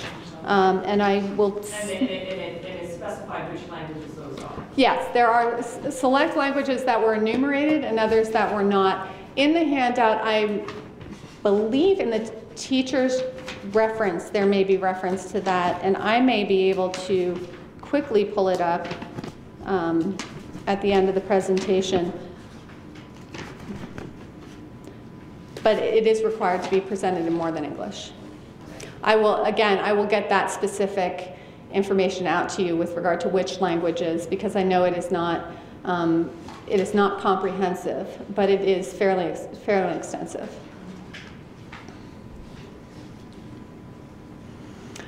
So in terms of how we are going to hold the district accountable to the assertions that they are making with regard to providing individualized ESY services, this agreement stays in effect for 3 years. Now, why only 3 years? One of the reasons is we were very careful to make sure that the federal judge who had worked with us in numerous settlement discussions and who had gotten familiar with the facts of the case kind of wrapped his head around what ESY is.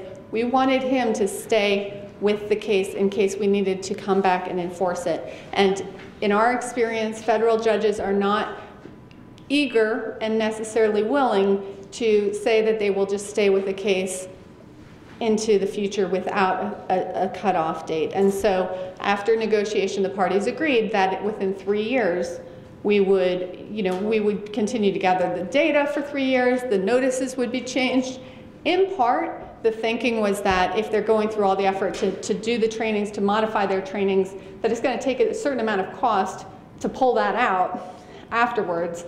So hopefully that won't happen, but we know we've got a good 3 years where if there are issues that are systemic, that are district-wide, not individual cases, but that if we can show that patterns are happening where they are not keeping to the commitments under the settlement agreement, we can, after appropriate notice of 60 days, to the district, we can go back to the court to enforce it. Now, in our thinking, it is not wise to necessarily go back with a little. You know, if you're going to hit, swing hard is the phrase. So but at the same time, we don't want to be so relaxed in monitoring that we're not holding them accountable along the way. And in part, if there are areas where we can see that a modification can happen if the right person gets information and can speak to a particular school district, to a particular school district personnel member, then we may try and navigate that as well. So there are lots of different strategies that can be applied by us, by you, and by attorneys on the ground in holding them accountable to this agreement. But we are also aware that if over time and with the stories we're getting, they are not meeting their obligations, we can go back to the judge and reopen the matter. Another important fact here is that, well, what happens at the end of 3 years, or what happens if you or others are not satisfied with the outcome of this particular lawsuit? This lawsuit was brought as a class action, which means we've represented multiple plaintiffs. The goal was to kind of ask the court eventually to certify it as a class. We never got to that stage. It was resolved through settlement at what we call the early stages of litigation, which means that the settlement doesn't apply to class members because there's no class established. What does this essentially mean? Others are free to bring new lawsuits. So we've not precluded others from taking additional legal action. Moreover, the named plaintiffs didn't waive their right to file due process complaints or seek other recourse regarding the district's provision of ESY services to them or their families. So we spoke a little bit about what the Law Center intends to do. Most importantly, in your handout, at the very back, there's a form that we are collecting, and it is requesting that parents communicate with us when they are not when they're not receiving ESY services, or when these various points are not being followed by the district. IEP meetings were not, the ESY services were not brought up in the IEP meetings. ESY services were denied. When we receive information from you, it's more of a survey. So to the extent you have time and can fill out information where you or other parents are not getting the ESY services to which you're entitled, or not getting the determination, or the information's not coming up, we would like to hear about it, but please do know that it is a survey, so we are unable to respond to each complaint. However, what we can do when people need assistance, we have our own network, so we do try and put individuals in touch with attorneys who are willing to do consultations and assist on an individualized basis. The last slide is our let us know, and it's the form that is in your handout, and it's kind of along the lines of, if you see something, say something. So there will be time for questions for those who are able to stay. We love talking about this as long as Heidi's available to stay. She's got a lot of fabulous information. I'm available for questions.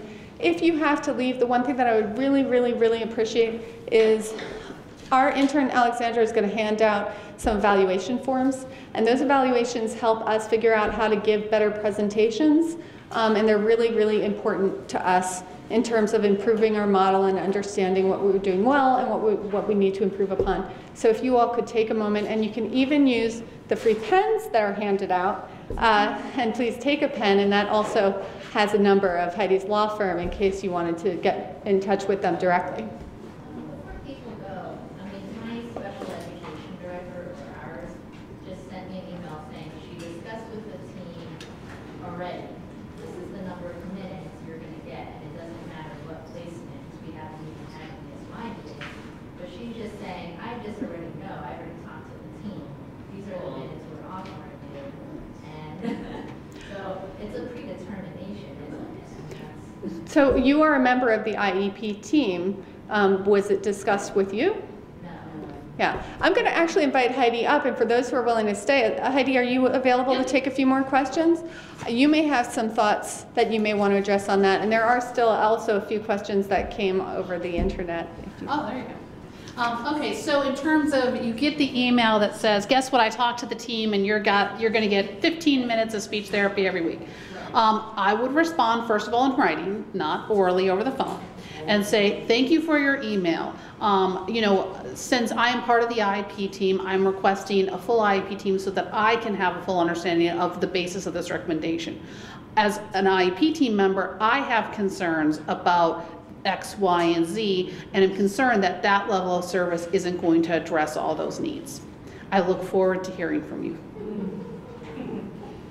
So that should not happen. And then truthfully, honestly, but the lawyer in me loves it because they have put into writing a predetermination, and I'm thinking to myself, that would be exhibit 2. They had a discussion apparently without me, and then they issued this proposed no rep just to be like agree or disagree, and then we'll take you through the process. Because I asked for mediation, she's like, oh, we're not doing mediation, so it's like a process.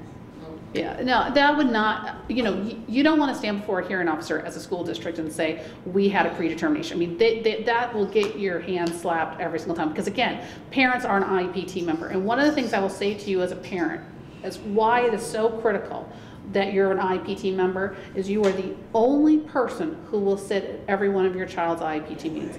And why that is so critical is because what that child presented like when they were 20 months old and didn't speak, and understanding what worked and what didn't work, and where the struggles have been and how far you've come and you've tried things is not the same as that child in kindergarten. It's not the same as a child as a 4th grader. It's not the same as a child as a 7th grader. And all these people, they've just met your child. They're making quick judgments as to what your child needs based upon their base of information without having the full picture. And you are the only person at that table who can give them the full picture. And that's why the law recognizes you as such an important team member. I want to add to that, to add something that's positive, like at my kids' school, because I heard stories like Anna's and other parents, and I was going in to this report card conference that also talked about progress report, ready to go to battle, you know what I mean?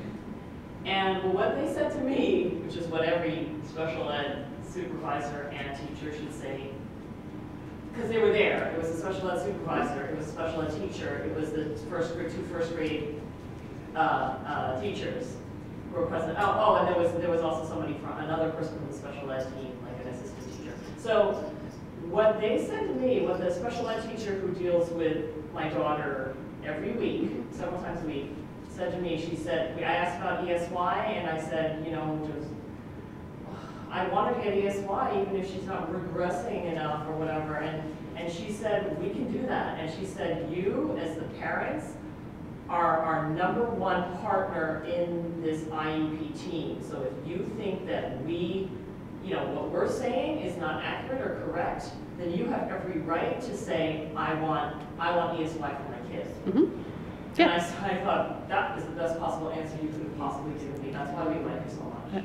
And again, you know, they don't see everything. They don't see the fact that, okay, so she's now able to sit at a lunch table and talk with a friend.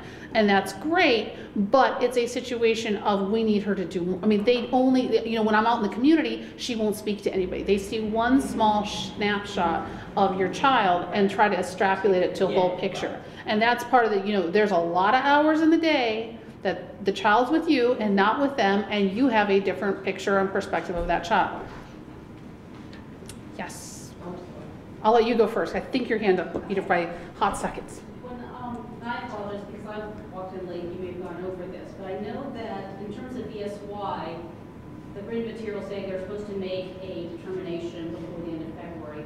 Well, what if your annual EP meeting is, say, shortly after Labor Day, and they essentially say we'll make a determination in late February, and nothing ever happens? Like, are they supposed to then meet with you again? Are they supposed to issue something? Because all I ever knew before, like say a month ago, was that there was a one-line box on our IEPs, and all they would say is, you know, well, your child doesn't have intellectual disability, that doesn't apply to you. We'll skip the box. Here you are. In terms of the timelines, that addresses for severe disabilities. For kids who are not fall into that category, it's supposed to be done what's known as in a timely manner. So to me, it has to at least occur at some point in time that you could have an expedited hearing and decision prior to the start of the ESY. So, you know, at least 30 school days prior to the end of the school. Now, in terms of that, yes, if the second day of school is your IEP team meeting, you know, there hasn't been time for data collection. There hasn't been time. You know, what I would say is, you know, when they get to that box, ooh, wait, can we talk about that for a second? I do think there's potential she's going to need ESY for the upcoming year. Can we not check anything and put a note either in the SDI or in that box? The IEP team will re-meet, you know, March 15th to discuss the need for ESY programming. I think that was there. Well, and it should happen, and that's why if it's not, I would be reaching out to them saying, it's ESY, if you want ESY, it's ESY time, we need to sit down and have a discussion. I think the other question is, you talked about severe disability, and I noticed from all the written materials, like autism spectrum fit in under severe disability, yes. But I've had, not just myself, but other parents say that they go to the school district says, essentially, your kid's not autistic enough. There, to a certain extent, the severe disabilities is defined as such as autism. So you can have a child who's a very high functioning child on the spectrum who may not fall into that severe disability category, but it's a situation, so there's no like guaranteed in. I mean, honestly, I think intellectual disability is probably a guaranteed in, or, you know, multi-disability, but in terms of the other ones, you know, it's going to depend on that child's functioning, whether or not it's a severe impact or not. Yes, you had a question? I kind of forgot some of my questions. That's okay. I blame my children when that happens. Do you have any programs, and I don't know if you discussed this, for ESY services, like names of programs? I heard through parents about Carousel Connections. Mm-hmm. Are you aware of that program? Because I've been trying to contact them, and I finally got my son's LEA to approve it. Great. So basically, she just says, I've been trying to contact them, and they won't, you know, I can't get in contact. Is there like any information you can give me in regards to that? I don't have, and it's something actually I want to do, and we're working on developing it, is not just ESY programs, but a resource guide for parents, because I do come across resources. Mm-hmm. Now, I would not say that I'm the total expert, but anytime you practice in a field long enough, you hear enough names, you hear parents' feedback who found a program, and I always say, how'd you like it? What'd you like about it? What you didn't like about it? You know, and then knowing the children. If I was a parent and not having access to a resource book and not having the access to the knowledge I had, I would reach out to organizations such as, if you have a child with ADHD, the CHAD organization, and ask them if they're familiar with any study programs if it's ADHD. You know, if your child has, dyslexia, the dyslexic organization. You know, whatever organization, usually they will have resources of programs that they're familiar with addressing the needs of children within that field. You know, the Center for Autism. Also, there's a lot of summer guides that come out, like summer camp guides.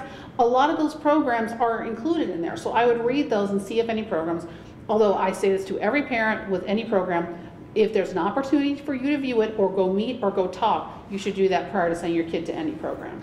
And I had another question. Mm-hmm. Do you only deal with ESY? Because I'm actually looking for a lawyer, because back to the whole data collection stuff. Right. We went to our last IEP, and my son has just developed this year a neurodegenerative disorder as well. Sorry. He's autistic, however, he's just developed this. Okay. And so I've gotten neuropsych evals done, and they finally come in with the results. Okay. So we're looking for a program to appropriately fit his needs.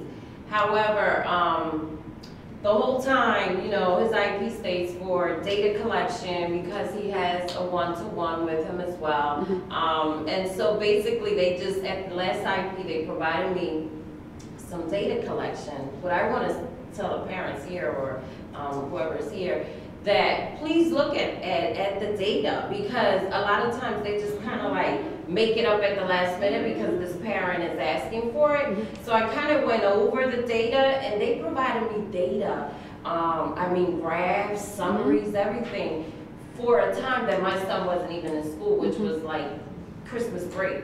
And so when I brought it up, I asked for another IEP, and when I brought it up, I said, you know, I'm for the life of me, I just don't understand how you guys provided data when my son wasn't even here. And there was absolute silence in the room. Everybody had to go to other meetings, everybody got up. So, do you provide services? Because I'm looking for a lawyer. Right. Most attorneys who practice in this field don't just deal with ESY. We deal with all aspects of special education. But again, to echo what you're saying, you know, I was actually in a due process hearing where the district testified, and there was, the data was in the exhibit book along with the charts and graphs. And the director, who clearly had not looked at the data, said, you know, clearly this child is demonstrating a lot of behavioral growth and behavior because at least 6 days they've had no behaviors. So I flipped to the data. No, school canceled due to snow, child absent due to illness. So all that level of progress really was not accurate. So again, you can play with charts and graphs depending on how long data you learn, how short the time period is. Always look at the underlying data. Always look at everything. It's very true. And it may not be that they're making it up, but it can be confusing as how they're doing, because again, the same with that child with the 3rd grade level for 3 years, the chart graphs always went up like this. They did, but every year the data point was the same here and every year the data point was the same here. And so even if you're seeing that charts and graphs, if you don't see that, you're not going to know that that really doesn't demonstrate meaningful progress. Yes? The school district ECBA charted the behavior data. Yep. And it was like this. Yep. I mean, it was a mess. And the LEA's response was, well, then maybe she's taking the data wrong. But then, I mean, they have corrected it. You know, I'm just wondering, you know, is there any sort of training on data collection? For behavior, there absolutely is. And in fact, that's a whole other talk, which I love to give, but it's called a functional behavioral assessment. And there really is clear, it's called ABC, antecedent behavior consequence data, that really derives all that information. Because if you're just if you have a child who's having behavioral issues, and the only thing you know is that child, you know, had 6 tantrums a day and 2 walkouts, and yesterday had 5 tantrums and 1 walkout, that tells you nothing. You have to know what it was that triggered, the antecedent, what happened right before, what was the triggering impetus for that behavior. And then 2, what the consequences is. Was the child asked to leave the classroom? Were you asked to pick up the child? Was the child able to leave it? Because there are kids who may be having behavior problems. If you track the data appropriately, shockingly in reading. Why is the child always having problems in reading? Because he can't read. And so if you're sitting there focusing all your attention on, we need to stop the behavior, we need to stop the behavior, you're missing, that is a symptom of an underlying problem. Right. And so what we need to do to fix the behavior is not fix the behavior, but fix the reading. Right. Because if we fix the reading, then that behavior is going to drop. And if we have children who, again, that's why that data is so important. So again, look at it, because if it's not telling you what happened right before and what happened right after when it comes to behavior, it truly is meaningless. They're also saying that the things that have done an FBA, they said your child's crying to get help. And then like that's it. And then it says root of the behavior or the problem was skills deficit. When I said, well, you just said skills deficit, they said, oh, we meant your child doesn't know it's not socially appropriate to cry. And they need to be taught not to cry in school. Yes, that is the worst way to teach behavior management, because you know what that technique is? That's the stop it technique. You just stop it. You just stop it. You don't do it. Here's the deal. If a child, let's take for a second everything the district has told you correctly, that it's a skills deficit, that she doesn't understand social norms. There is a whole key to behavior management that is often overlooked by districts, and it's called replacement behaviors. They have to teach that child replacement behaviors. Direct instruction where the skill deficits is. Direct instruction if there's an anxiety situation. Instead of running out of the classroom, you have to give that child another technique. If I, as a person, was obsessed with my blankie and I needed to carry it elsewhere, you can't just rip that blankie away from me. You got to give me something. Now, that may not socially be appropriate, because I don't think any of you want me to show up to your hearing with a blankie.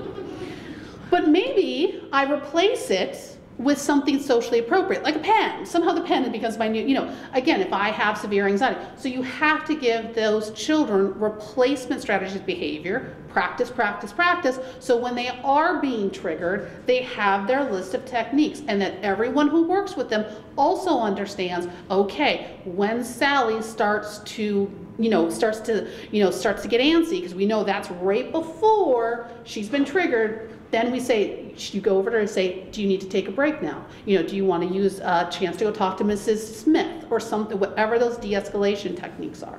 But that is the biggest thing, that's just stop it, behavior management plan. You need to teach the kid something else. She can't. Okay, my daughter, the school that she goes to, they tell me that, she's improving, but when she comes home, I don't see the improvement that they said that she's improved in. That's in reading, her sight words, and math. She said she know how to count to 20. She skipped some words, some numbers. So once when I asked them about it, she's like, oh, it's normal for them to do that.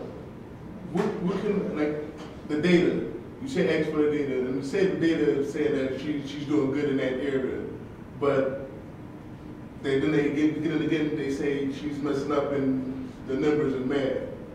Right. What can I do about that? That should be specific goals. That, let's say Sally, I don't learn it. So Sally shall count to 1 to 20 with a 95% or 100% accuracy, or you want it above 85% because that's mastery, okay? So 90% mastery. Then the data on that should be on 3/1/2017, Sally counted 1 through 20, missing the number 17 through 18. And so then you can have a situation too, you can even elaborate the goal, which is with 95% accuracy with no more than 1 error, so that she can miss 1 number if that's age appropriate. But then you're eventually going to be moving to complete consistency 1 through 20, and then you're going to up it to 1 to 40. But there should be specific days they ask her to demonstrate the skill, and they report specifically on what she did. Because you will get anything you say. One of the classic school district responses is like, well, kids that age, boys that age, girls that age, that's not developmentally inappropriate. I have kids who are typically developing who do the same thing. That's the classic response for it. And so you want to, the comebacks to that is usually, okay, but she does it to a greater extent than the other students her age. I agree with you. Maybe Missy, listen, you ask me to count to 100, I might miss a number. I mean, everyone, no one's perfect. But if it's a consistent situation or it's never to 20, then I think you go back to them and say, I understand that, but most kids her age can at least 75% of the time count to 20. She can't do it ever correctly, and that's a problem. Yes? When we're talking about data, what's your opinion as to social skills and whether the empirical data that is presented during the IEP meetings, whether that tells the whole story? How do you make sort of the argument for social skills services? And I'll give the example, every progress note I've seen deals with, my child's been in the same 3-person social skills class for 4 years. It has to do with how well she can converse with these people she's seen twice a week. Yep. And, well, yeah, obviously, that's going to keep on going up and up and up, but if she's still eating lunch alone, playing by herself at recess, and not talking to kids in the community. Yep. So I guess that's the question. Like, I understand why the school district and the parents want to be sort of data-based, but to the extent that data doesn't tell the whole story, what kind of arguments?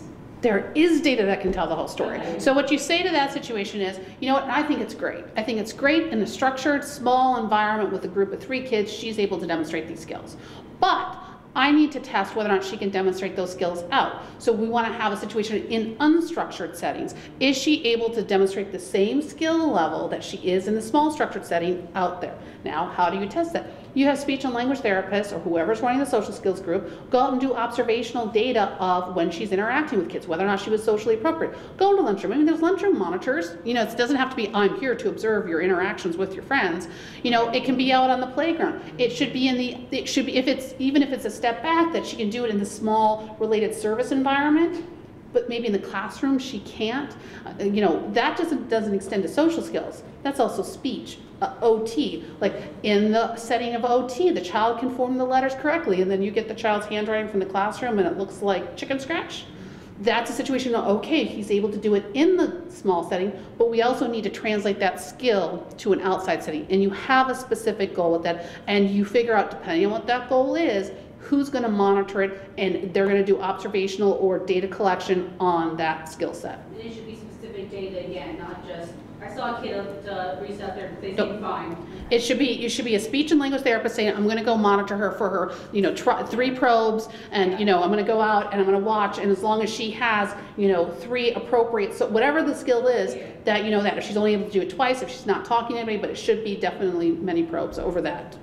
I just wanted to add to that with regard to that, because my daughter gets speech therapy, occupational therapy, and just academic support from a special ed teacher. I mostly push in, which has her go into the classroom. But the speech therapist that we had, that we've had, and then our speech therapist changed midway in the school year because their caseload is just really high, so they hired an additional person, a younger guy who has been doing pretty well, but I don't know him that well. Anyway, the woman that was serving, that was speech therapist for my kid for a year and a half before this changeover, she would go, sometimes she would observe and monitor my daughter or help her out during recess. So my daughter likes to jump rope, but just during recess she likes to do the jump rope, and she's like all about that. And what she would do is to kind of watch her and help her with asking for help or turn, like, oh, can I, because in the beginning she was really, she has trouble forming words, and she has trouble socializing and forming her own novel thoughts and sentences in a grammatically correct way. And what the speech therapist would do is like kind of oversee that interaction with her and 2 other kids trying to, use one jump rope and just be like, Claire, ask, model the kind of, may I have that jump rope, please? Is it my turn? Can I have a turn after you're done? And I think she did really work with her enough on that, because when after a while, and it took a long time to get to this point, she would come home and she would say to her younger sister, can I have that when you're done? Mm-hmm. And I was like, where'd you learn that? Like, you know what I mean? Like, I know where she learned that from, so that was encouraging to see, but that did take a long time. It actually happens even at my own kid's school. Now, not for him, but he comes home and he tells me, he's like, oh, Mrs. McVeigh, the guidance counselor, came out and she organized a game that like 5 or 6 of us were playing. That's what you do. I mean, you have the speech therapist, you have the guidance counselor out there, and they can even facilitate a game, out there in the playground, and then help model, reinforce, and monitor that child's ability to do it. It doesn't happen every day, but it's a situation where it can be. And that's also, to me, a push-in model in terms of not in a small room, because again, speech, social skills, all that type of stuff happen everywhere. And the fact that you can do it in a small environment is not going to, establish that you have those skills to the extent you need to. Well, I'm going to step in here because we are significantly over, and particularly with our room reservations. So, I'd like to keep going because it's an energized discussion, and Heidi is a great resource, and you all deserve a lot of support in everything that you are dealing with. I will direct you to the handout has my email address. It is lawbrey@pubintlaw, pubintlaw.org. You can direct additional questions to me, and if we can put you in touch with resources to assist, we will make every effort to do so. Also, the settlement agreement that I discussed is available on our website, which is www.pubintlaw.org. That's P-U-B as in boy, I-N-T-L-A-W .org, because we are an organization. And also I wanted to just get back to the one question. I did pull up the settlement agreement, and there is an express requirement that notices be provided in English, Albanian, Arabic, Chinese, French, Khmer, Russian, Spanish, and Vietnamese. But in addition, if the parent/guardian's native language is not one of those enumerated languages, the school district will provide the notices in the parent's native language upon request. Upon request is a tricky one, because how do you request something you don't know you're supposed to get in a language you don't speak? Like everything else, we walk away sometimes from the settlement table without everything that we want. But if language access is an issue as well, and people are experiencing barriers because of that, we also want to hear about it. Again, we can't necessarily fix every problem. I wish we could fix every problem that came our way. But we do try and keep our ears to the ground, and when we can, we are committed to stepping in.